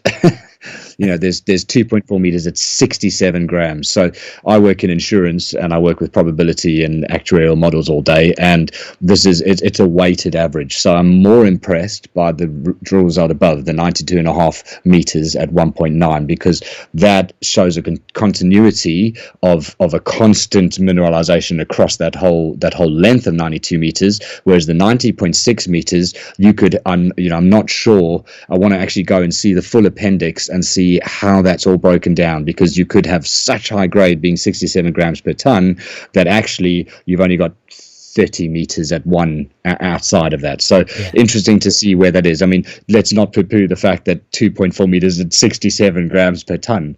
I mean, I know we've had peak grades well into the hundreds at Havarian before, so it's these are outstanding. They're outstanding. 300 meters at 1.2 grams. Now, notice there is a noticeable drop-off here in the copper. Yeah, it's a massive drop-off, isn't it? Yeah, so that's interesting, and then also there's a noticeable variation between. Again, I'd like to see where these drill holes are placed in relation to each other, because there's a variation in the depth right the way through there, which again just shows the continuity. We're talking from 700 meters all the way to 1,300 meters. This is 2 Eiffel, 3 or 4 Eiffel towers on top of each other. It's absolutely astonishing. Had 101, which I think is what you're looking at there, that's the new Eastern Breccia zone. Oh, is it really? Yeah, that's in the new zone. It's literally the next page. Because they've said Northern Breccia above. So where are you getting the There's an image literally the next page. I'm seeing had 101. Look here, got you. Eastern Breccia. Let's find 101. In the top right-hand corner. Got you, and it's pointing down. No, it says Northern Breccia. So if you look at the arrow, it's pointing into the center of, right next to the word Northern Breccia is where it's pointing. Had 101. Oh, I'm looking at the other had 101. Oh gosh, yeah, there is. Oh shit, there is. Holy, okay. You thought I was. Holy, so that's how long this drill hole is. Good God. I mean, where does it start though? Man, I have no idea. Yeah, I mean, these you've got to be more than a geologist to make head or tail of these, and at some point there's got to be too many holes to put in, surely. Well, I just see that there's just this entire piece of land that's just riddled with holes, and if you walk around, you've got to fall down one and break your ankle. So let's finish this next bit and we can go on to that diagram, because that's going to be one we should spend a bit of time on. So approximately 65,000 meters of growth related drilling is planned over the next 2 quarters. So again, that's quick, guys. Wow, that's fast. Further drilling of the Northern Breccia zone is ongoing to support the potential expansion of the existing inferred mineral resource. So again, they're ducks in a row. We discovered the Southeast Breccia first. We then moved to the Northern Breccia and the Northwest Crescent, and that's what they're looking to continue the infill. That's what's going to be expanding the resource. The Eastern Breccia is still a dotted line, just like the sulfide zone used to be a dotted line. And I'm telling you, we're going to find more dotted lines before this journey's over. Got to. And then I lost where you were. I've just got drill test and interpretation of the geological and mineralization controls of the Eastern Breccia is ongoing. Further targets outside of Havieron, but within the joint venture area of Greatland Gold, have been identified with the potential to conduct drilling tests in these targets in the future. Now, this is interesting. So this is what Mr. Hedel was reading. This is interesting because they're not specific. And so if we're just taking them literal here, okay, and they haven't said jury joint venture, have they? So, but within the joint venture area with Greatland Gold. Now, what was included within the joint venture area with Greatland Gold? There wasn't any Black Hills, was there? No, man. It's just the 12. It's just the 12 squares. The 12 squares of Javier. It's the 12 blocks. And then you've got the jury venture, which is Black Hills and Patterson Range East. Look, they haven't said how they've been identified. So you might find that we have said, hey, we've got our AEM survey come back. It's identified teach and a couple other interesting things. It's also, it's shown a coincident anomaly with maybe on neighbors or something like that. So that's possible, that we've used some of that data to find something. But it also makes us want to really look at those satellite photos and figure out whether there's been drilling, because don't forget, outside of the blocks isn't that far when you're looking at a satellite photo. It's it's an e-cigarette. Yeah, and then we've got this wonderful diagram with a 3D plan showing this. I'm really jealous of everybody jumping ahead on the main chat. Spatial Association of Southeast Crescent and Bridger. I mean, you can see it there, and trying to put that. Visualize that underground. You've got the dolerite, and then you've got the crescent, and that's massive, isn't it? I mean, when you try to think about how big a swimming pool is, this is a big geological event, isn't it? You've got two. What's also so exciting is this appears to be a potentially unique style of mineralization. You've seen Magic Trace videos. Hopefully, if you haven't, you need to go and watch them. But even for a layman, you can see how varied mineralization can be, and the fact that this to this point is unique. There isn't anything like it yet, so it's unique for the region, as they keep saying. It's so exciting what can still be found here, and especially when you've been on this journey for 4 years and you've seen the company develop and you've seen this deposit develop. And yes, GH always gives us clues, scratching the surface, beginning of the journey, but God, it's exciting seeing a big, thick intercept there through that eastern breccia. There's been next to nothing drilled there. I mean, you can see 1, 2, 3, 4, 5, 6 holes across that entire thing. But look at the size of the footprint they've given it in 6 holes. They slowly but surely, this is all going to end up yellow, pink, and purple. Obviously, the money shot for anything bigger than size is going to be grade, and I don't know. You can't tell me looking at that dark purple that's it for the high grade. There's going to be a lot more in that northwest enclosure. There's just definitely going to be. You can already see the red dots slowly appearing where it was yellow before, and the dotted lines slowly becoming solid lines. We need a side-by-side comparison, don't we? I'm just looking at this main diagram now.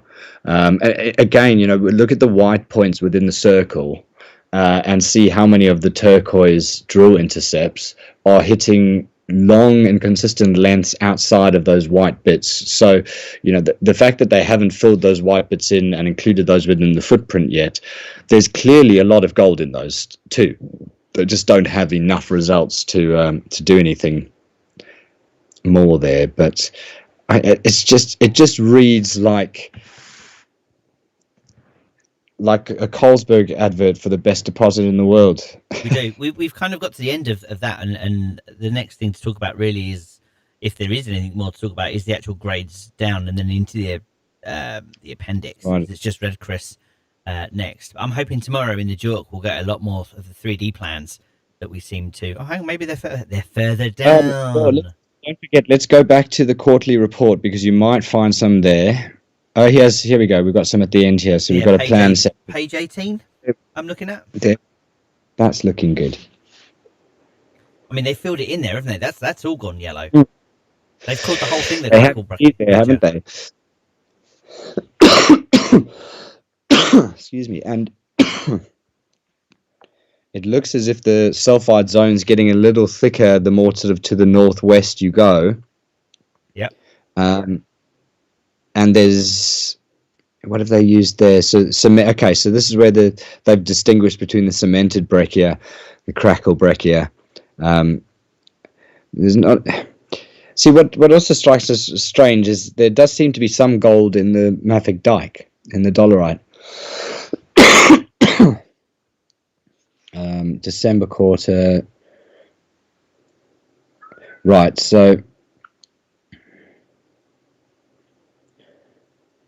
So the turquoise, okay, so the turquoise within that diagram are the previously reported, and the red is the new intercepts. So really, again, as you can see, this is just mostly focusing on infill.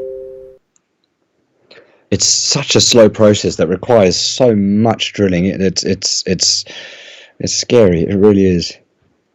So they've So what other because there's nothing to the diagrams? north, is there? Like when you look at that diagram, all the new holes are.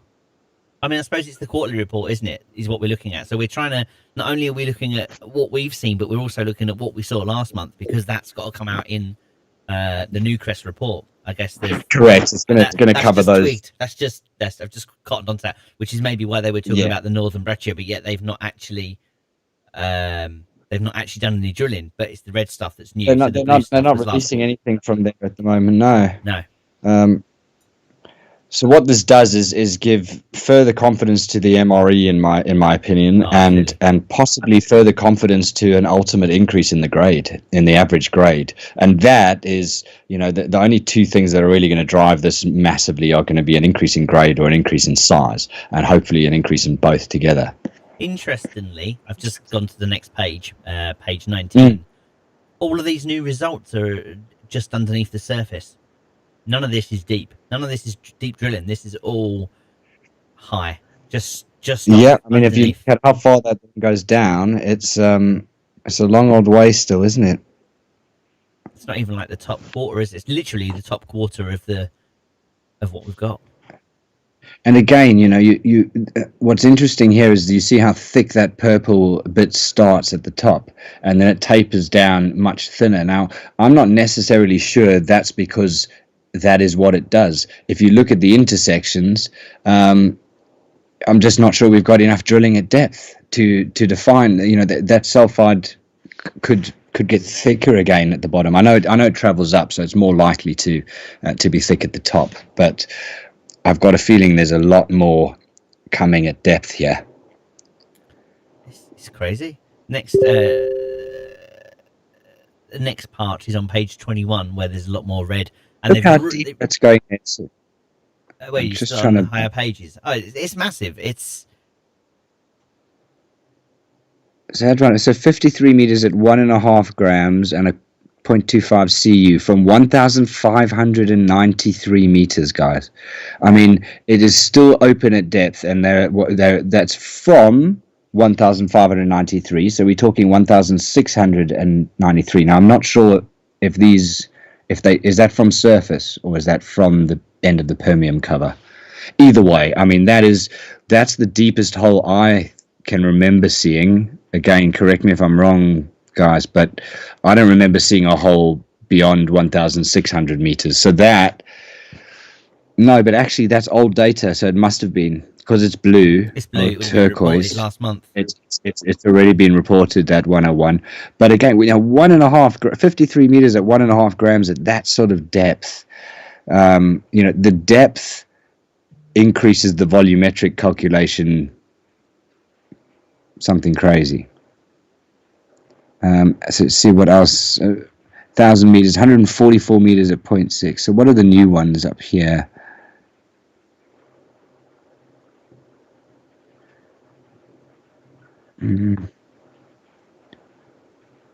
So they don't actually have arrows on these plan views as to which. Oh, okay, because they've named them. Silly me. Okay, so that's had 110. Where's 10? No, I can't find that. 111.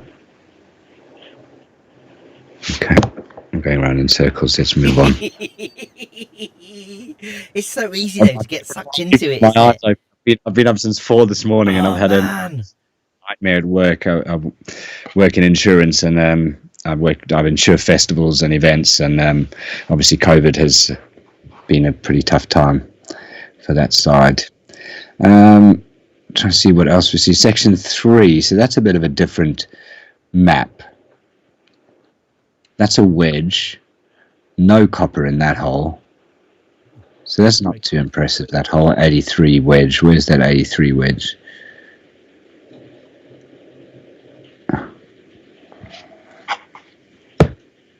Okay, so there's not a hell of a lot more there.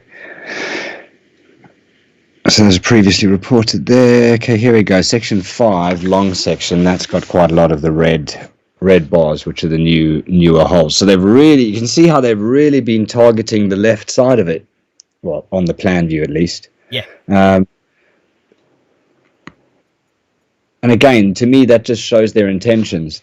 They are trying to move as quickly as possible from inferred to measured, and they're basically going after that deep purple. I mean, look at that section 5, figure 9 diagram shows it all. That is all of those red holes are basically aimed at that purple shoot. Makes you wonder if there'll be any left by the time they get down there to pull it all out. It does. There's not a lot at all on the left. And also, what's interesting there is look at the right one there. How that purple is actually widening down on this side. Yeah. And there's not been a lot of drilling there. The very first bit that we intersected with, had 4 and had 5 was this top bit here. From 500, 600 meters, that top bit. So everything, all the real good data was and still is on that southeast crescent zone. And you can see why we need to move to 12 rigs and really get moving, because they just can't stop finding it. I still can't get over the comment that all drill holes resulted in mineralization. This is, I'm so disappointed we didn't find something at Scallywag, but yet. But then, I was here invested for when Black Hills had much the same hype after we first, found the variant stuff, and we were doing that alongside it. And at least there, actually, they did have some.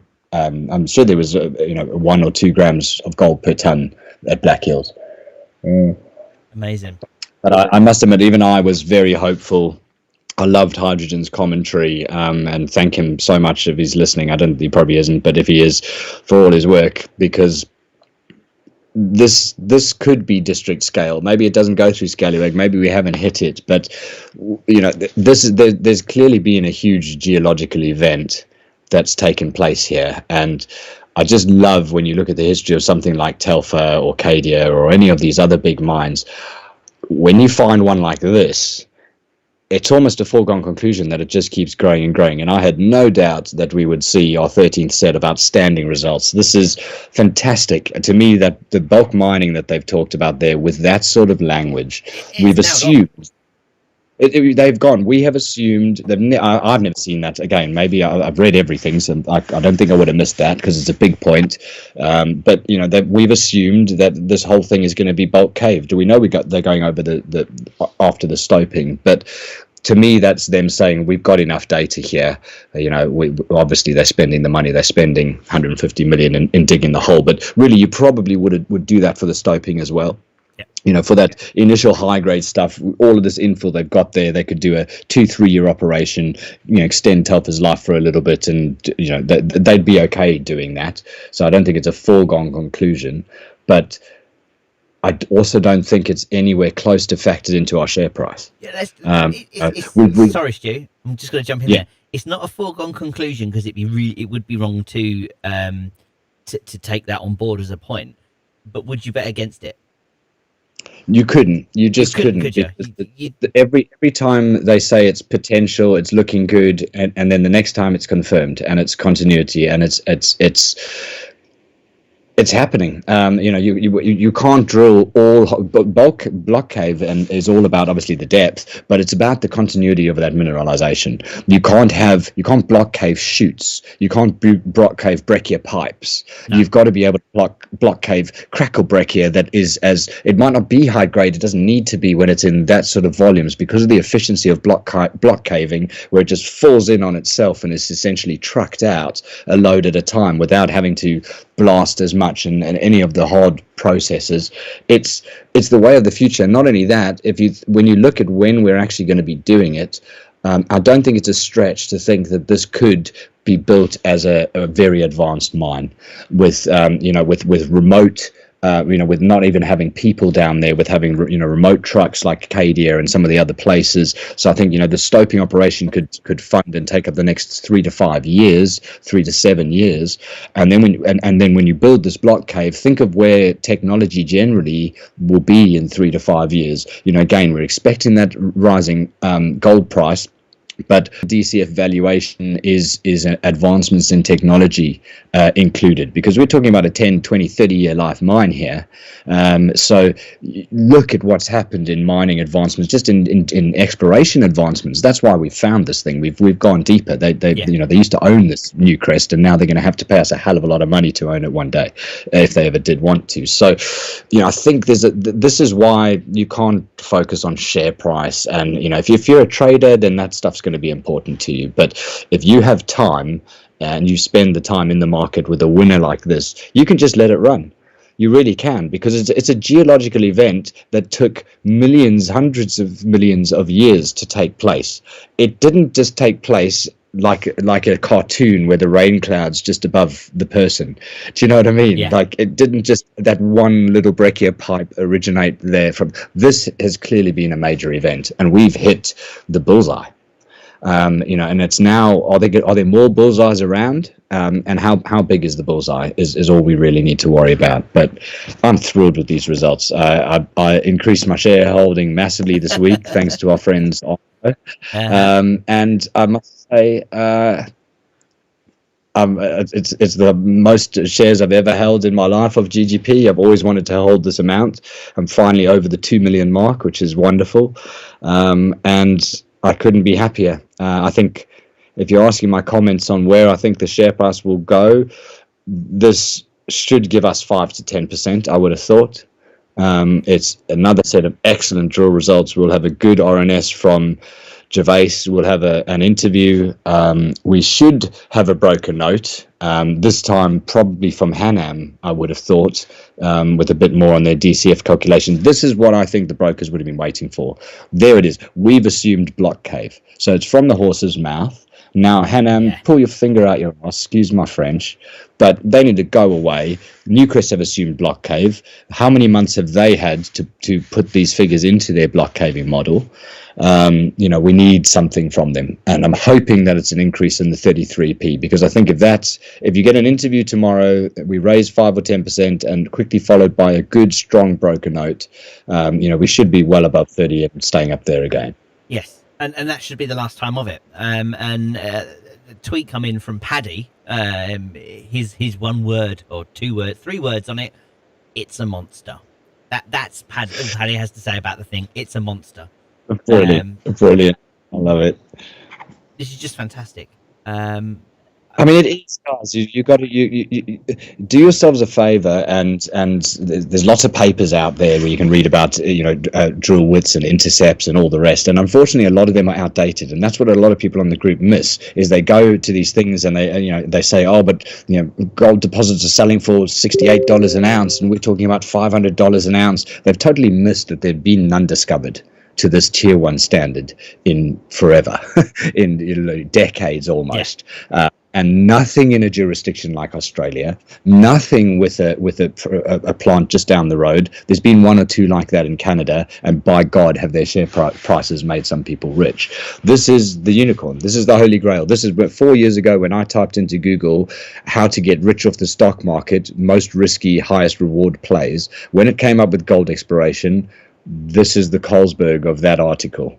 It wasn't discovered then. Yeah. But we all happen to be invested in it now, and this is not something you walk away from unless you need the money. I'm telling you, and that's why I buy the dips, because it's manna from heaven. It's those people that have jumped in for the scallywag hype. Good luck to them. If we'd hit, they would have made some money. That's great, but you've got to then buy when they all run away. I think GH is right. We all know we're worth well over 30, but you need to be willing to wait, because I'm willing for us to be at 31p by the end of this year.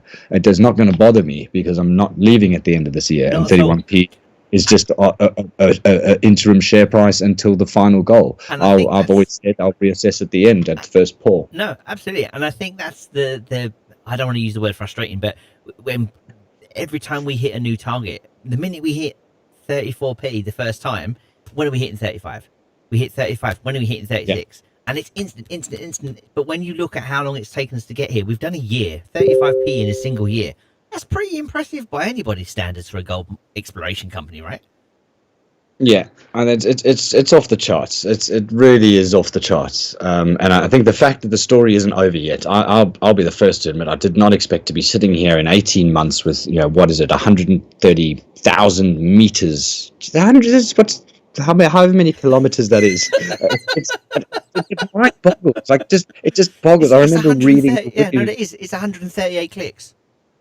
I mean, I remember reading the Winu resource, and I remember being quite impressed because I think they had 11 drill rigs, and at the time we had 6, and they had drilled 100,000 meters. And I think at the time we drilled 40 something. And I remember thinking, whoa, man, that must be a huge resource. We've overtaken them. We've absolutely overshot them. We still can't find the edges. The grades are increasing. It's a unicorn. And sideshows like Scally,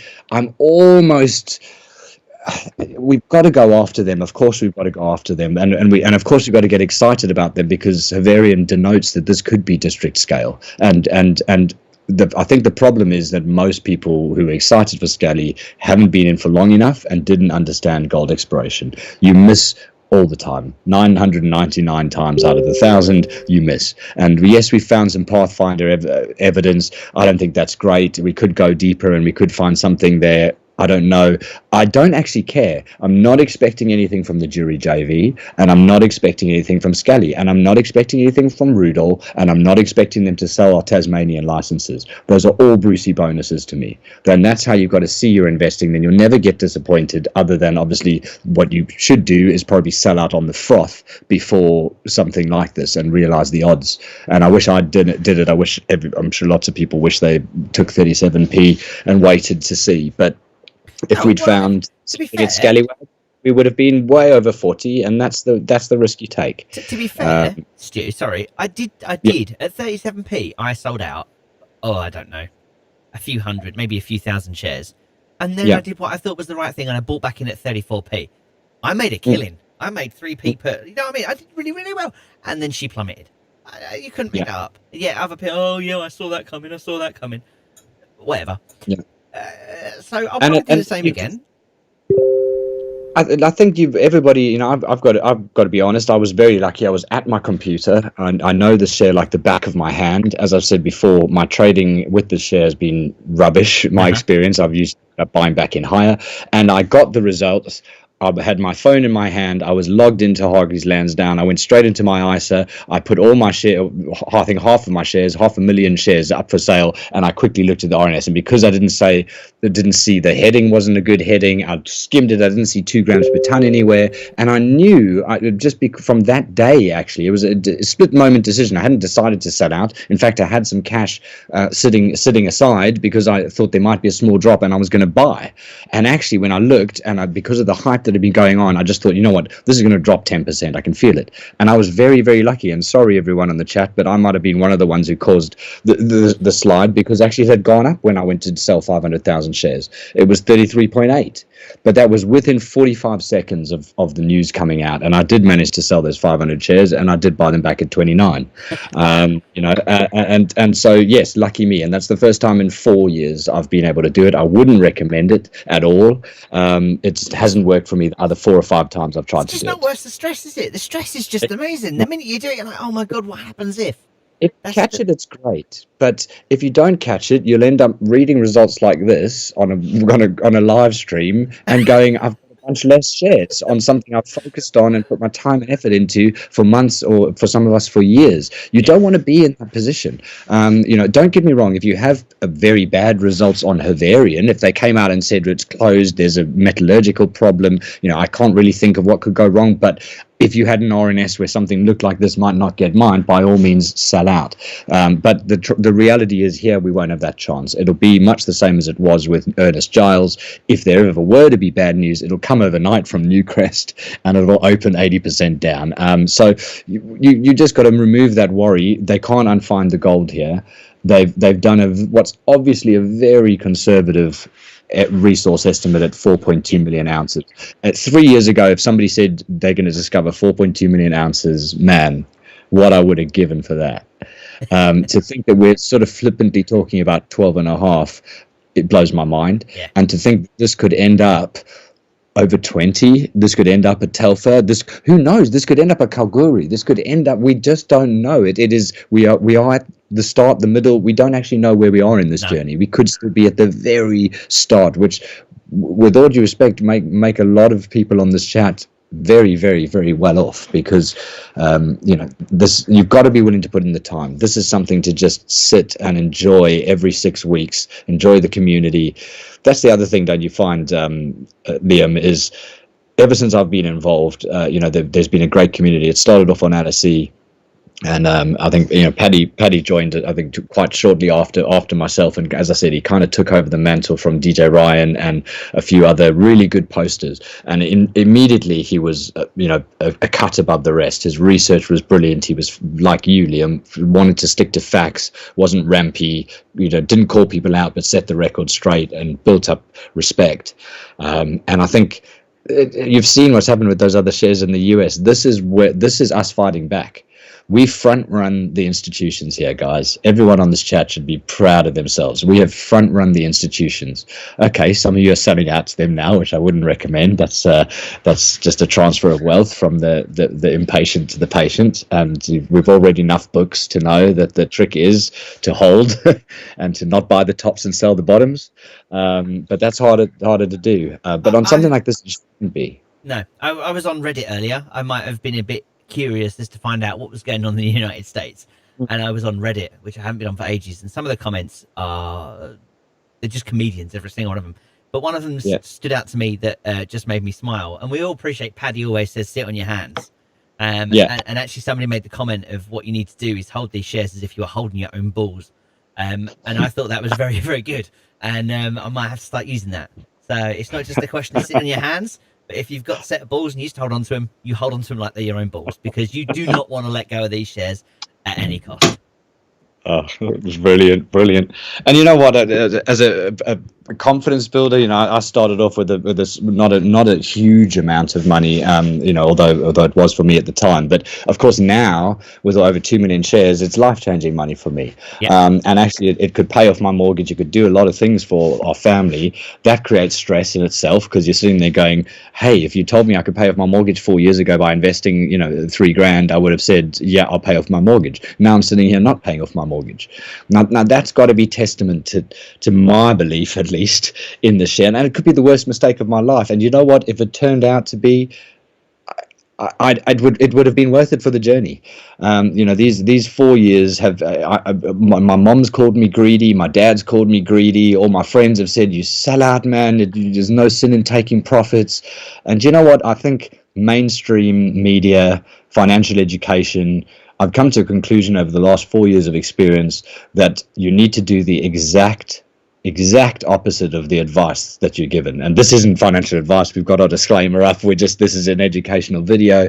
But if you want to, my daughter's ISA has gone from a tiny amount to a life. She's set for life, and she's 2.5 years old. And I think that's because I followed something a little different. Maybe I gambled, but I think you need to, when you're young, you need to take a big bet. Diversification is how you protect wealth. It's not how you build it. And I think most people come out of school and they go, "Oh, I'm doing a bit of savings," and you dip your toe in stocks and you buy 7 different stocks. Bad move. That's not what you do. And you don't go on a bulletin board and buy one that's gone up 100%. You wait, you research, you maybe dip your toe into one, but at the moment I'm pretty much focused on 2 stocks. It's always been GGP. I went all in on GGP. I knew everything and tried to know everything about it. That makes me feel like a poker player, like I've got an edge. And I think that is the way to create wealth. It's not the way to maintain wealth. I'm fast approaching, thank God, thank the Lord, the stage where I'm going to have to do what I was actually taught to do, which is diversify and maintain my wealth. But so when you find something like GGP, you buy the dips, guys. You buy the dips. The name of the game is how many shares can you have in 3 to 5 years' time, or maybe in 10 years' time, or how many shares in a junior ISA for your kids can you build up? Because this will still be here in 20 years, man. Your newborn child. I know some of you have had newborn babies recently, like me. Yourself. these in 20 years' time, Havarian's going to still be here, and I love that because I might have to sell out and actually pay off the mortgage because the missus might kill me at some point in two or 3 years' time. She's definitely going to make me do that. But even if I sell out at some point, my daughters are going to be in this. And BR still wants the new bathroom. Oh yeah. She's still waiting. And no doubt when I talk to her about these results, she'll just be like, "Yep, you can sell them now." I'm like, "No, no." Oh no! You know what? I mean, Liam, what do you think? When did you first invest in GGP? What's your thoughts on where we're going? Strangely, I was invested in a company that is no longer with us. Yes. And I don't have much money. My wife does all. She's the one that works. I'm the one that stays home and looks after the kids.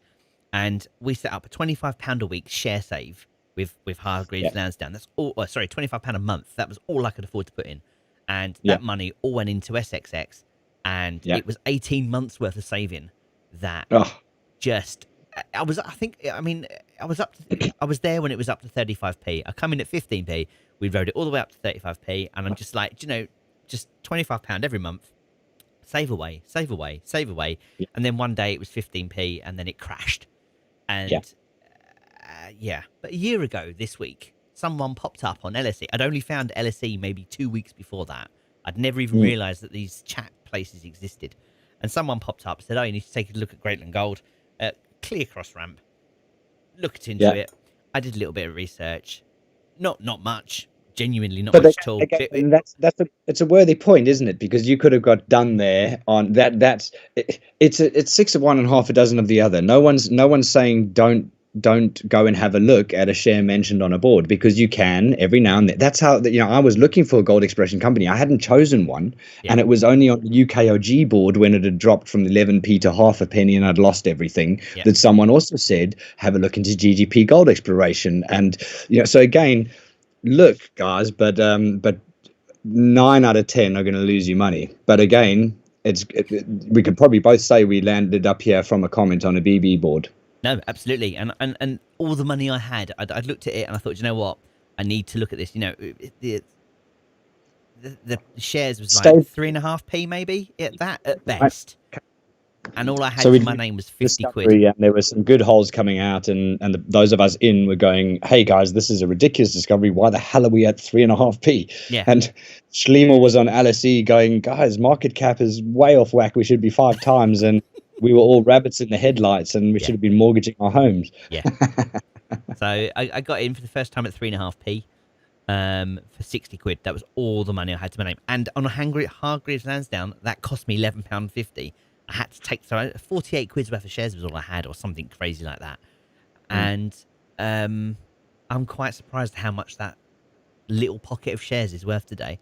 I used a credit card at 12p. I won't lie, but it was so, to me at the time, with all the research I'd done, it was so obvious that actually the credit card was going to come good after the news results. And to be fair, you did talk to me before, and we had some good banter about it. I think you made a calculated decision. It was a very calculated decision.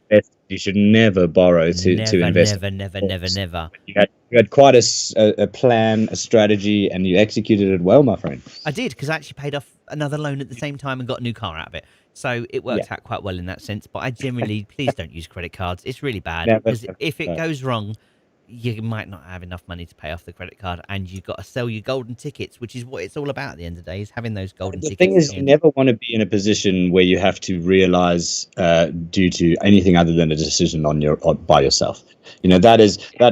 That means one thing and one thing only: you've invested money you can't afford to lose. And anyone who invests, I walk into investing believing I'm going to lose 50%.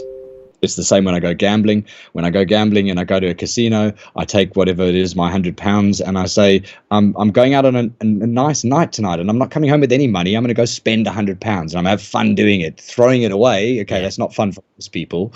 But if you walk out, it's a bonus. But you have to assume you're going to lose. You have to assume you're going to lose, and put that fear into yourself and approach your decisions. And it's hard, because last year actually, you could throw a dart at quite a lot of the stock market and have done pretty well.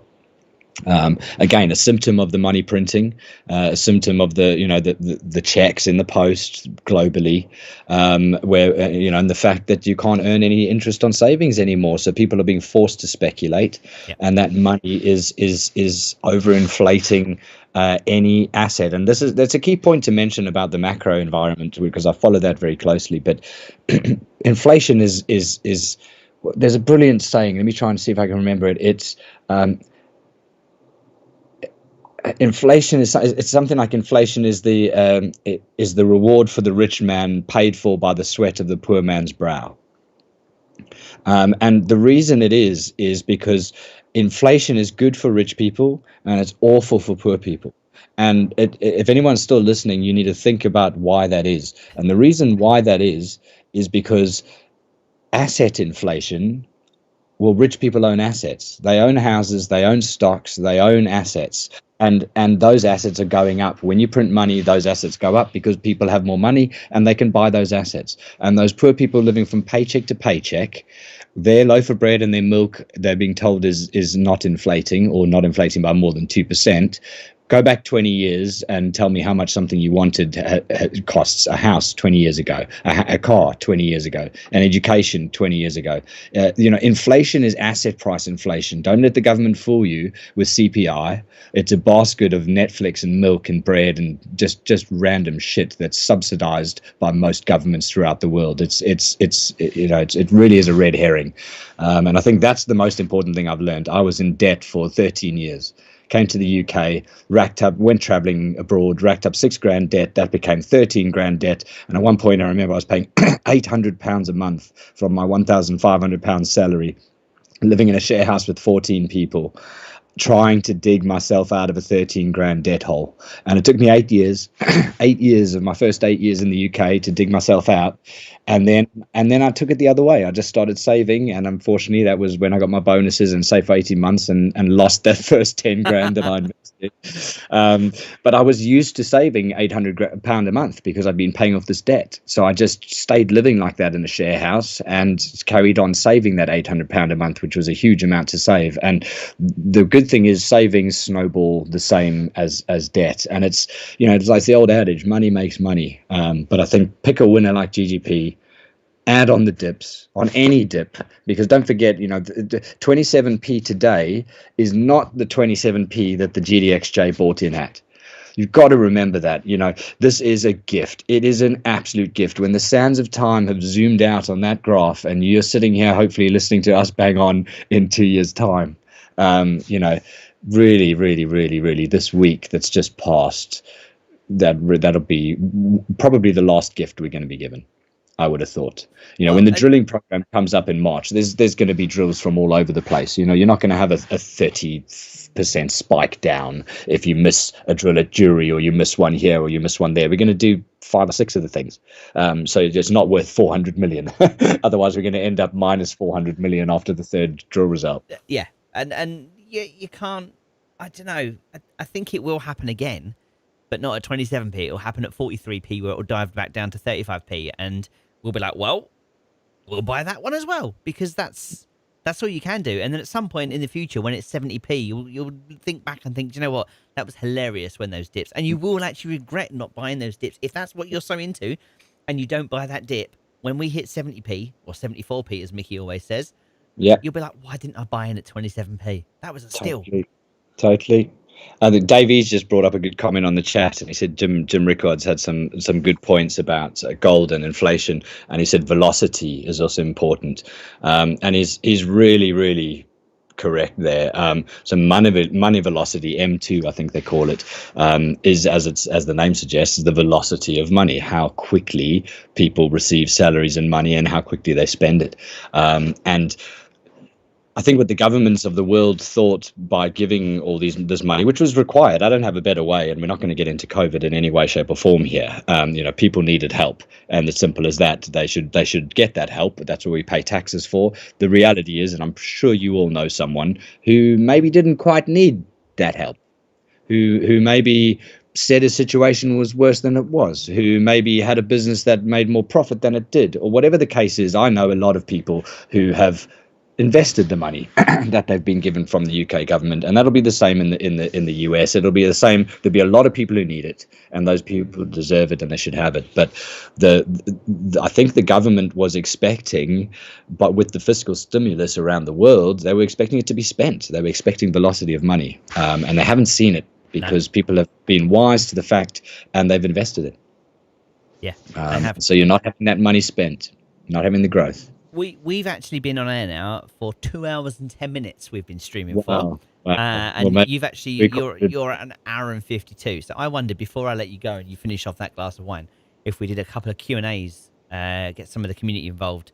There's still 250 people watching this stream, by the way. I've just checked YouTube. Wow, so that's I mean, impressive. there's like people did we have? I have 2,500 people have checked us out this evening. 2,500 people have checked in now, on GGP now I TV. feel like I should have had more sleep and put some. Oh dear! Brilliant. I mean, these are great set of results, and I don't know. I if you're asking what I think is going to happen tomorrow with the share price, what did we close at? 27. I think the UT was 26.9. 26.9. I think we should see 28.5 tomorrow. 28.5 to 29.5. I'd like to say my hope is that we go straight over and above 30, but all these results have done is confirm another 13 set of excellent results, higher grades. Everything's on track. It's brilliant. So if you're wanting to sell out, you would have done that this week, surely. You would have done it off Scallywag, surely. I mean, you're not going to wait for good news and then sell out at 27p. That makes no sense. Anyone listening at the moment, it makes no sense. Don't do it. There are institutions waiting to buy from you. This is the kind of news that, frankly, I would buy in on the morning. I've left 10,000 out from Argo, and that's going straight in. As a word of advice for anybody, I've found in my 4 years of experience, don't buy in the first 15 minutes. If it's an RNS like tomorrow, where it's going to be released pre-market, just leave those 15 minutes alone. 70% of the time. 70% of the time that you're going to get owned. You're going to get spiked. You're going to pay too much. Best times of the day I've found 11 o'clock. 11 o'clock in the day is usually, I find, when you get the average price of the day. It's not always spot on. It's different if you've got earth-shattering news. If Scallywag had come back at 8 grams of gold over 100 meters, then you buy in the first 15 minutes. But when it's an expected news announcement like this, you're going to get that 10%, hopefully. 8 to 10% on open for the first 15 minutes. It'll then come down to 3%, and then it'll build over the day. And I think it'll build over the coming months. We've got Sean Day starting. I still don't really know what's happened there, to be honest. If that's any speculation on what GH will do now. I'm glad you asked that, Minty, because it's a strange one. Again, having been here 4 years, I do remember watching the interviews where he did clearly say, and this is in hindsight, years ago, where he said, I'm not going to, I think the question was asked by Andrew Scott on Proactive, and he said, what if you discover something, what will you do? Do you want to become miners, or will you just sell out? And he said, I wouldn't be running the company by then. If we became miners, I wouldn't be running the company by then. So I know it was always in the plan, but come on, the timing was just so surreally weird. Loved that the market kind of shrugged it off. Didn't think they would have shrugged it off in the way that they did. But the timing doesn't make sense to me. And I guess the only way it does make sense is if you use chaos theory.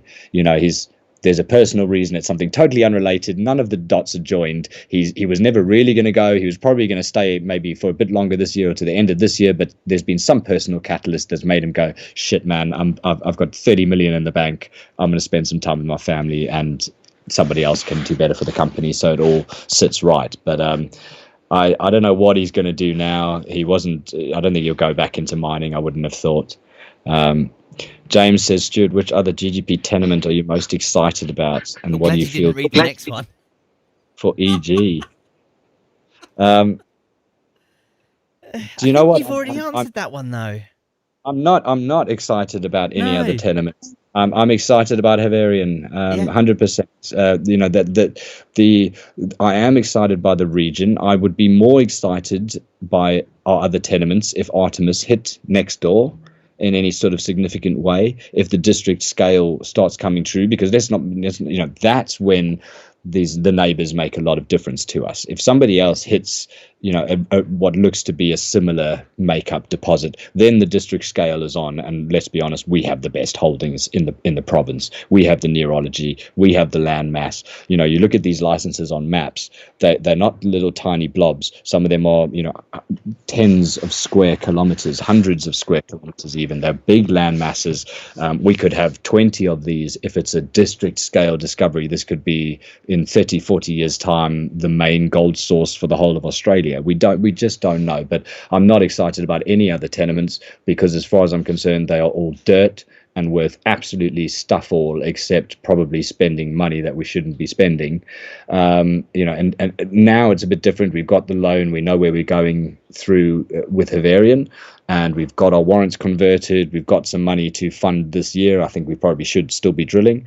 But if you ask me, I'd like to see us divest Tasmania. I'd like to see us get some money from somewhere else. If we're going to drill, go do it over 5 or 6 programs, 5 or 6 different licenses. The build up for Scally was too long. The delay was too long. The communication was poor. And that led to a lot of retail investors investing on hype and then selling out on hype, buying at the top and selling at the bottom, like all retail investors love to do. And it's unfortunate. I feel sorry for them, because it's a great community, it's a great board, and if you would have just left that money in there, the amount of times I bought after news like this, like I'm going to buy tomorrow again, and you know what, it probably it might drift next week, Yeah, and it will.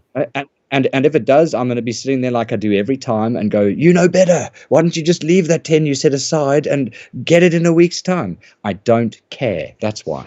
I don't care. My 10 grand tomorrow has far less risk attached to it than the 10 grand I put in on the MRE and the one I did before that. And when you have 4 years experience, you can sit back and watch yourself lose 20% in 3 days from a buy you should have known better about, and it's water off a duck's back. It's just about accumulating shares, and for me, that is with every spare cent I've got. Yeah. It really is super worth it. So yeah, not interested in any of our other licenses. The one that, if you ask me which one, yeah, Goliath is interesting from the sense that the volumetric size. We've all seen some of Bamps's comments on OSC. I mean, this is, if you found something there and it was in line with some of those coincident magnetic and geophysical anomalies, then yes, I mean, crikey, it looks absolutely off the charts big. But you need to expect, anyone invested in the share needs to expect that every other license is filled with dirt and dirt only. And that is how you must approach the share. If you invest here, it should be for Havarian. Yes, with the upside potential, but really, that's it. It should be for Havarian. That's what you're investing for. That's what will still double the share price in a year, triple it in 3 years. You've got no worries here. It's just a perfect storm, a perfect company, a perfect deposit. I'm just I was trying to bring up Google Earth. I can see Google Earth, but nobody else can. And just show the size of you've been replaced by Google Earth. And just show the size of Goliath, because I do have laps and Patterson stuff. There's Patterson range. This is the one we want. And there she is. So let me just. Should we turn on slow mode? Oh, Ben's saying in the chat. Probably can at this chair. They were arguing about football a moment ago for some reason. Mm-hmm. I can't believe they watched the football and not watched us. I mean, clearly we were far more entertaining than football. If it was Liverpool and we lost, I'm glad I didn't watch it. Oh, well, given. So Ben's saying, do you think we should spin off a new company for the other assets? It's an interesting one, because again, spin-off has been mentioned from when I've been invested. So in the early language on the website, over the years it's changed, but spin-off has always been mentioned. And I don't know how it would work. I don't, I don't know. I thought the most likely scenario for a spin-off would be at Decision to Mine, where Newcrest buy our 5% for fair value. They buy us out, buy the whole of Bavarian, and spin off. Well, we stay Greatland Gold, but with a huge bank balance. Spinning off smaller companies, how does that work? Let's say we find something in Scallywag. If they spun it off into another company, do we all just get free shares in that company? It seems unnecessary. I don't see the reason to spin off. I want to see divestment. That's what I want to see this year. I mentioned it in one of the groups this morning. But if you cannot sell a gold asset in this climate, then it's not a gold asset. That's my opinion. Yeah. Now we've got, at Fire Tower, we've got high grade results at Fire Tower. Granted, there's not a lot of drilling, but we spend money on that drilling. We returned pretty high grade results. There's some good results in there. The widths aren't massive, but there's 4 or 5 grams in there. There's good stuff that today would move an AIM share price 50% in the morning. That's for sure. And yet we haven't been able to sell it, and it's something I've been a bit upset with GH about this year. Why? Maybe we haven't got the right price for it. I don't know. But a cash injection of 10, 20, 50 million, now that really excites me. That can really do stuff. But you have to think with the loan that we got, that it's just not on the cards. And I want to know why. You've got to be able. There's assets selling all over the world at the moment. Okay, I think Jerry Spaniel mentioned one of them sold in Canada for $18 an ounce or something like that. So we don't want very low ballparks. That's a factor of about $18 an ounce. Yeah. So I'm hoping that had to be dug by camel and by spade, and that's why the all-in sustaining cost was so high or something. But that's the tricky bit, I think. Here, we've got a wonderful portfolio. You've got things. Somebody asked earlier about Ernest Giles. That is, that's why when I first invested was for Ernest Giles and for the nickel deposit. People have forgotten about. I think nickel. Carnegie. I think we call it Carnegie, but things like nickel are going to really be massive for EV vehicles and all sorts of things in the future. So we have an incredible land package in some of the hottest provinces in the world. The issue is going to ultimately this year turn out to be money. I think we're going to need some more money by the end of this year. And so that's going to have to come in the form of a loan, or as far as if we want to carry on drilling. And I hope it's divestment. I think we must just sell those Tasmanian assets. The government is giving tax benefits to explorers there, as well as tax benefits to ultimate miners there. So they're incentivizing the mining efforts in Tasmania. We've got a couple of licenses there. We're not doing anything. We're not prioritizing them. You don't want to sell something like Ernest Giles. Ernest Giles is 245 square kilometers. It is, that is, it's the size of my hometown in South Africa. I mean, it's a huge landmass, and it's in an IOCG sort of bearing province as far as the geology is concerned. It's in an iron oxide, copper rich province, and we had decent drill results. They weren't 2 gram a ton, but they certainly showed that we had gold. They're much better than Scallywag, that's for sure. So those sort of things further down the line could take us from a 2 billion market cap to a 10 billion market cap. Those are the things within the portfolio that maybe Sean Day with 100 million in the bank can turn into some real value and turn us into a mid-tier. And someone was just saying that we should turn it into a hotel for tours.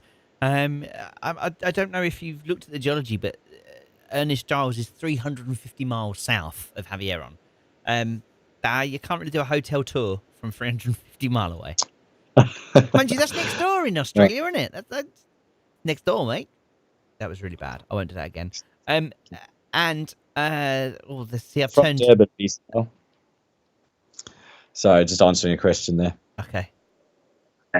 From Durban in South Africa. I've actually got some friends near where I live that are from Durban. Oh, really? Yeah. It's a lovely coastal town in sunny South Africa, which I must admit I do miss. I miss my family a lot. I was out there for COVID when COVID hit here, so I'd left work to go on holiday, and I've never been back to work. Oh, Um, and it was quite a surreal time. the have you ever been tempted by the run? What's it The called? run, the Comrades The Marathon. My dad's done it Comrades. Yes. 10 times. My dad's done it 10 times, 87 kilometers. Wow. No, I haven't been. I saw my dad do it 10 times and thought, wow, that's just stupid. Now, you need to go to ggphelp.co.uk/Telegram if you want the chat. Someone's asking for it. Have we ever been to Hucknall? No, but that is the first time we've mentioned it in the chat, so we had to get that in there this evening. And big up to the Massive. The Hucknall Massive, yeah. Where would we be without them? There's a surprising amount of them, isn't there? There's almost as if someone rode through the town centre on a horse-drawn cart with a megaphone shouting GGP, and all 13 residents invested that morning. They did.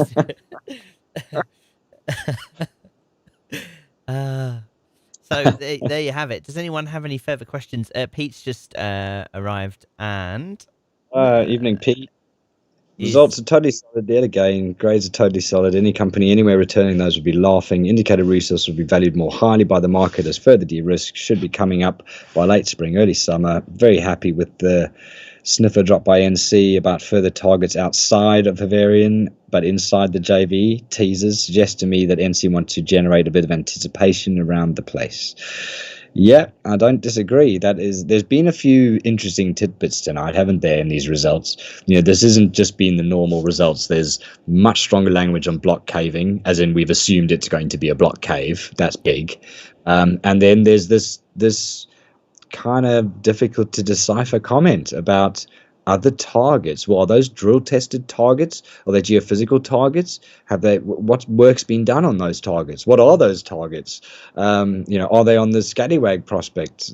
Probably not if they're saying it's inside the joint venture. So it has as a question. Didn't the joint venture change though to include Scally for a small while? Yeah, no, went back though. It has gone back now. Now I'm just wondering, when they took the helicopter up, did they not swing that by and Of course they would have. Absolutely they would have. Yeah. And that's what I'm saying is that's we would that's sharing information with Newcrest about Scallywag. I never believed for a second, and I tried to call people out for that. It's a 100% owned license. Unless it's a takeover talks for the whole company, they weren't allowed to share that information, in my opinion. But this AEM survey that we paid for, well, yeah, of course it's covering. If you cover, we still own 30%. If you suddenly see something to the left, you go, hey guys, do you want to go have a look over there? So I think that's going to be, well, what's interesting is I think we need to do a lot more research on that hole we saw pop up and disappear, because I don't think you're going to make that sort of statement without a little more than maybe an AEM. AEMs they're kind of like technical analysis. You need a lot of indicators alongside the AEM. I mean, look at Havarian on a lot of the maps we've been posting on the chat today. A lot of them have these beautiful big red clouds, and you think, oh, that must be anything red like that on a map. Just visually, you're going, oh, that must mean something. And then you've got Havarian sitting totally outside of that. If you look at the teach target, it looks like it's filled with gold. If you were to think of a map that's filled with gold, and Havarian's sitting there and it's got no other identifiers around it. Yes, on the coincident geochemic, the magnetic anomaly, it's kind of on the corner of one on that particular graph. But when you look at the AEM survey and you look at Telfer, there was no magnetic signature at all. These guys are sitting outside of those. So I don't like looking at some of those maps sometimes, because your eye is drawn to these big red clouds and orange clouds that look like an identified thing of some sort. And actually what people don't realize is they're not actually drilling at those things. If you look at the drill holes, they're not in the center of those things. They're on the corner of those things. They're on the anticlines. They're on the folds. So that's where it's all a bit more of a science. And you look at a variant and it doesn't have any of those big identifiers. So it's got to be a combination of 7 or 8 different exploration tools, geophysics, metallurgy, everything, the AEMs. But I think that's a big point. It's a big point, because we could find a sister deposit here, guys. already part of the joint venture. Okay, it's gonna probably require another cash call if we do, but who cares? Um, who I'm just, cares? I'm just putting up now the Scally results, not necessarily for the Scally results, but just to highlight. And Windows is having none of it. Where I'm trying to position you. Randall says talking about PRE perhaps. I'm not sure.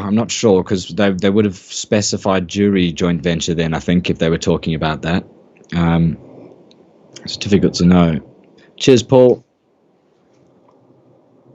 So yeah, when we look at this new, So Pete J is saying the most obvious is the Apollo in the north, which I agree with. I think that's where I was thinking up towards Artemis targets. I've got two theories on that. The first theory is exactly what everybody else has said. They've put one rig up there. What is up there? You know, they're entitled to drill it. It's inside our JV. Let's stick one down 600 meters. Let's see what we can find. Cool. Yeah. The other one is the boys themselves wanted to giggle over Christmas. They knew that we'd be watching and we wouldn't miss it. So they've just gone and parked it up there for the 3 days that they weren't doing anything for shits and giggles. And they're now wetting themselves at the fact that we think they're doing something completely opposite. It's probably the driller that someone's been chasing online, and he's gone, you know what? I'm gonna take me a 6-pack, and I'm gonna go park by that kangaroo and piss with the foot. Yeah, just like, do you know what I mean? Because they know we are hanging off their every movement. They know every 5 days. Look up at the sky. We're looking down on them. But I mean, how amazing is it that we have this in this day and age, that we can front run these results like Paddy's been doing with the satellites and core box and everything that we've had along the way. I mean, this is an edge for the retail PI. This particular share, you know, you can do it like StockTwits did today and things like that, but yeah, being able to see what's going on 6 weeks in advance and use our collective hive mind to deduce where they're drilling, how they're drilling. You know, I wouldn't have stayed in past 9p if that wasn't happening. I'll be brutally honest. It was already a significant enough amount of money at 9 pence for me, where it made total sense to just say, wow, I'm a genius. I got really lucky. Take your money. And really, those satellite pictures along the way, those changed the game, because you just week by week by week, you were able to see, hold on, this really is just the beginning. And I think it still is the beginning, and that's what's so exciting. I mean, it can't be lost on us. 18 months drilling, 140,000 meters, another 65,000 meters planned, and upping our rigs to 12 rigs, more than Rio Tinto was putting on Winu. Step out drilling to come. Can't find the edges down, can't find the edges in any direction, and already starting the box cut towards being able to mine. I mean, it's the only thing to me that is doesn't make sense is the gold price. As I said earlier on, you'd expect the macro situation to have affected the gold price more, but maybe it's just slow, and the gold price is slow. You know, it's a long-term trend, and if by halfway through next year we're at 2.5, it's probably where we all expected to be last year. But if we get there next year, well, it's still a store of value, and it's still increased in line with how we expected, just slower. Yes. Somebody asked online about the copper grades higher, and I've just pulled up the tables that were at the bottom of the report that we've just been looking at, and I've just started scrolling through them. Interestingly, HAD 97 actually has next to it no significant assay. So HAD 97 is and forever will be known as an absolute duster. However, HAD 97 wage number 2 pulled up a 1 meter interval at 47 grams per ton. Thank you very much. 47 grams. Yeah, and that's so 97 was crap. Wage number 2, yeah, it is. It's down at 800 meters. Yeah, and this just shows, you know, we're talking about what a 15 centimeter, 20 centimeter diameter core. This is needle in a haystack stuff, and that's why people shouldn't have expected much from Scally, and why there's still lots of potential. You know, you could think of how small this area is in relative terms. We're talking about a few hundred meters across. You could have just drilled 50 meters in the wrong direction to start and missed everything and never found this deposit. Yeah, maybe they let the intern have a go. I'm just pulling this up And now that, in the chat, Stu, because there's further to this. I didn't read the full story, and I really should have done. Let's just zoom in. Oh, it's nice and close. I hope you can all still see that. So not only do we have, no, I've completely lost it now. I've zoomed in too much. 97 wedge 2. There she is. So not only do we have 47 grams per ton, but further down the line, we have 2.8 meters at 65 grams per ton and a further 1.4 meters at 39 grams per ton. That's all down at 1,000 meters. shit. Now, And this is the deep drilling is not where we've had a lot of infill. It's not where we've defined a resource. So yeah, one could be mistaken thinking the grades are getting higher. There've been some real pockets of, in the hundreds, and they have been at that 1,100, 1,200 meter level, and that's where I've been hoping at some point we're gonna discover another sulfide zone or a widening of it, or because that's really what's gonna increase the near term revenue.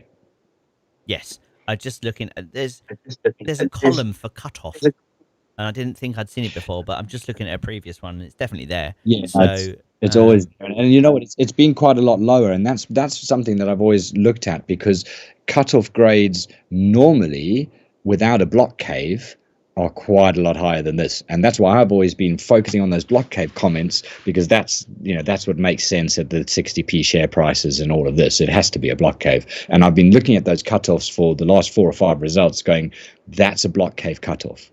Every other MRE, every other deposit I've read, the cut, if it's an open pit, it's much higher. Some of them are one gram per ton cutoff, 2 grams. Look at Telfer's cutoff. I think it's 0.6, or it's definitely a lot higher than here. So and yet we've got some here that are clearly quite often 30 grams on the cutoff, which is a ridiculous amount, isn't it? It is. It's phenomenal. I mean, it's the ball hasn't stopped rolling here. It's just started. It really has. These are great results, and I hope a lot of people topped up this week. I really hope they did. Regardless of what happens tomorrow, regardless of what happens in the next few weeks, we're going into a bit of a news dry period now. I guess we'll get some stuff in February with Sean Day, entering the fray, and we've got the other half of the scallywag results, and who knows, man? Maybe they just did drill a little bit deeper, and maybe maybe the first true scan results they had back led them to do a wedge and find the gold and hit the edge of the system. Who knows? Yeah. But what I do know is we should all expect everything other than Havarian to be a duster. If you come from that position, you'll never be disappointed. And we've all got to admit there was too much hype. It was the same as Black Hills. I was here, and that was after Havarian as well. I was here for that, and it wasn't as much maybe for Black Hills, but and they actually had better results than we had at Scallywag, and not as much of a drop. But James Lamb says, what end game would you guys prefer? I mean, what's your time frame, Liam? I guess from my time frame, as I said, my daughter's 2.5. She's going to be invested for the next 16 years. So from her perspective, I'd like to see us keep our 25%. That in 25 years is what's going to make my daughter the most money. From my perspective, I've got third in my pension and the other half in my ISA, thankfully. I'd like to get out in 3 years from now. Making that first pour. First pour. When once they, I'm hoping that by first pour they would have, essentially delineated a lot of this. I'm hoping by first pour we'll have close to that 12 million ounces on an inferred basis at the very least, and I believe we could be approaching £1 for that sort of level of deposit. I know they've said 66p here, but if you take us 3 years forward with the macroeconomic climate, my assumptions for the things I type into the model on both grade, ultimate size of the deposit, and gold price lead me to that £1 figure in 3 to 5 years. So that's my target share price. But then my target share price was 3p, 8p, 20p, 30p, 35p, 38p. So you just got to pivot when you have something like this that keeps giving. You listen to people like Warren Buffett. Let your winners run. cut your losses and let your winners run. And this is a winner. We're at the beginning of the journey. These ones, you just sit back, forget about your money, and come back in years to come. If you follow it like we do religiously, it becomes hard not to take action. That's why Paddy's so good with his saying, sit on your hands, because when you're watching it every day, you're bringing emotion into the market and you're forgetting about what we have here and the fundamentals, which will always drive the end game here. The market is a weighing machine in the long term. The truth will out, and fair value will be here waiting for all of us in 3 years' time if you can wait for it. Yeah. You want to call yourself a mini trader and try and call the market, go for it. I've failed miserably for 4 years, and I got it right once on the Scallywag results, which happened, if I'm honest, it was luck. I was logged in. I had just sold another share. I had my phone in my other hand. I was able to act in 45 seconds when the price was still up, and I actually only expected 5 or 10% drop, and I was going to buy back. And I know that because I started buying the hell out of it at 29.5p, and I only got about 5,000 shares at 26p. It didn't work out massively, but I hope that we've all learned a lesson and that we won't get so frothy on the next ones. There's loads of drill results to come this year, none of which should matter. No, we have got the half-year results due in the next 2 weeks. They're due on the 11th of February, so that's something short-term. We probably won't learn much from it, but we might get some juicy new documents like I think we did last year. And then obviously 6 weeks from now, so that runs us into the middle of March. Middle of March. We've got more results. We've got a lot of satellite watching to do now, I think, with some of the comments. And I'm certainly going to pore over these results. I've been up since 4 this morning, so I'm beyond tired. So all I remember from the results so far is they're good. I'm really pleased. I've got a smile on my face. I think we're going to go up tomorrow. I don't care how much it is, and I don't care where we are in the next few weeks. And Paddy's got his hands on his balls. Indeed. Okay, shall we? At 2 hours and 42 minutes of being on air. That's a message. Oh, when Jamie you said Smith. it might be an hour earlier, I thought, well, I haven't prepared for this. How are we going to fill the time? Clearly, we're talking about our favourite subject. It's all I live and breathe, literally. And people take the piss out of me for it. But then, like, it's even 6 months ago, they were taking the piss out of, you're talking about your gold shares again. How much has it gone by this week? Oh, well, actually, it's gone up 3.5p. Since They're not laughing now, man. Yeah. They're not laughing. Do you know what I mean? Like, it's hilarious. And they listen from me. We're seeing loads of comments in the chat, but that's about poker. You really yourself, Liam, you've been and you've essentially run the group. I was lucky enough to take it over from the original owner, City Tidy, who sadly sold out at 9p. He's been very, very good about giving me the reins, and your contribution early on when the group was still 30 members was amazing. And I sent you a DM and said, hey, please, can you help me out with the admin?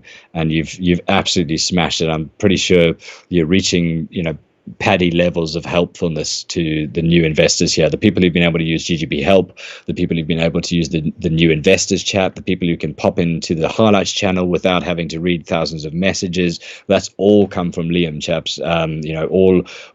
All I've done is talk to Liam on the sidelines and have admin next to my name. So a huge thank you to you, sir. You really, I hope from tonight, those who've been listening to us know that we're just two genuine, normal retail private investors. I happen to have been very, very lucky with this share, and it's made me life-changing money, which has meant I've had to do the research and I've had to live and breathe it.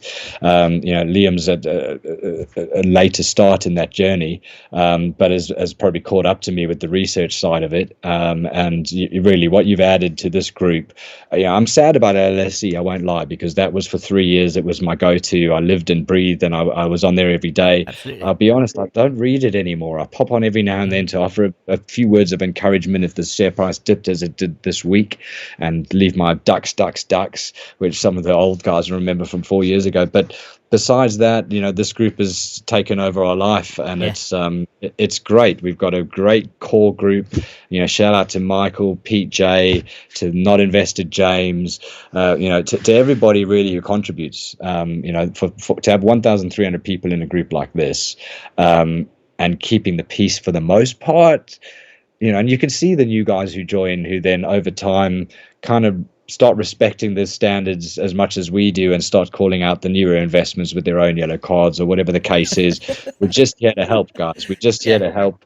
And we've got an edge. If 1,300 of us are looking at different angles, we have an edge. We're using technology to have an edge, and if we stick together, we all try and look out for each other. Hey, maybe we can do a short squeeze. If we see any shorts appear on GGP, then I think just go 1,300 people buy 200 quid all en masse at exactly the same time.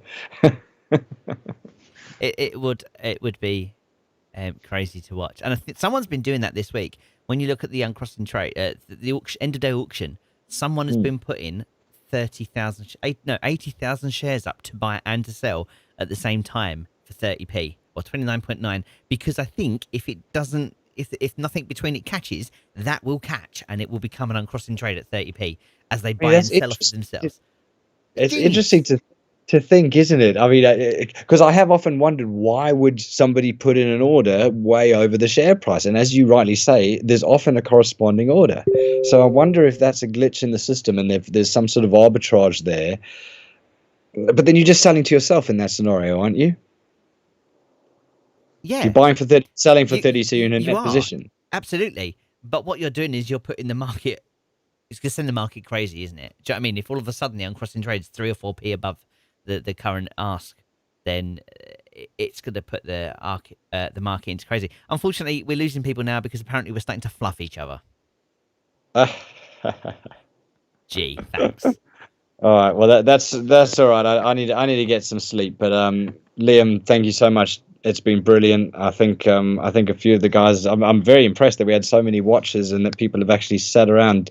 Dip, I see you there. Dip's been around since the early days. Rumors of a short squeeze on silver. I like it, Pete. Oh man, it's been great, guys. I can't wait for the RNS tomorrow. I can't believe we've done 3 hours. Let's make a commitment to try and do this again on the next results, and we'll try get Paddy and Hydro to join us, and maybe Bamps as well. We could line them up one after the other over the entire year as the results come in. And Magic. We can't forget Magic, because absolutely. I love watching his videos. I understand absolutely none of it. I look at all the pretty pictures and I go, wow, geology has some really big words in it. Really big words, really hard to pronounce as well. You sort of think, I'm glad I didn't learn those at school. I can't pronounce those phonetically, but yeah, we've got some great contributors. I'm looking forward to tomorrow. I'm looking forward to the week.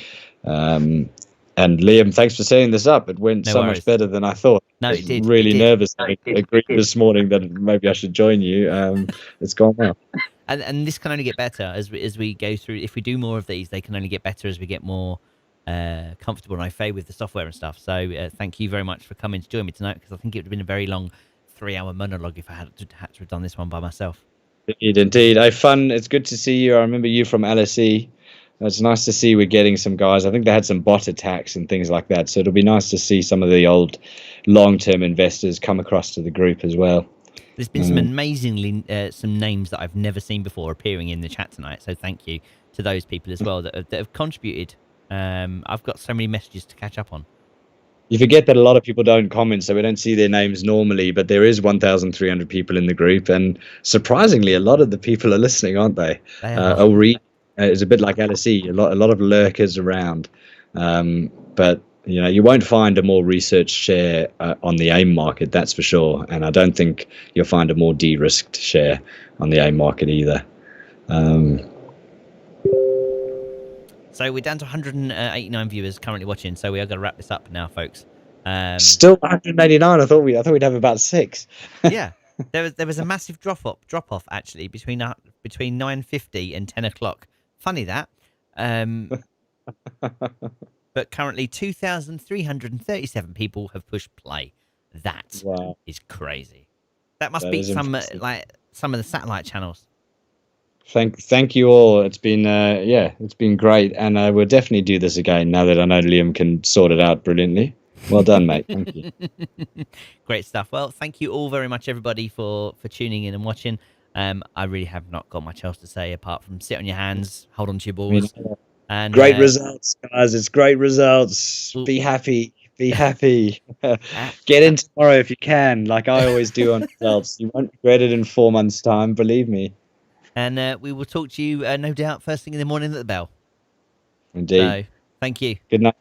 I haven't got a See you. thank you for watching, or a smash that button, or whatever it is they say. So Oh anyway, yeah. Smash that like. No, we'll be like the crypto boys then. smash that like, ding ding ding ding ding. Right. Good night, Subscribe Ski. button. Good night, gents. Good night. Good night, Thank you. ladies. Bye bye. Cheers.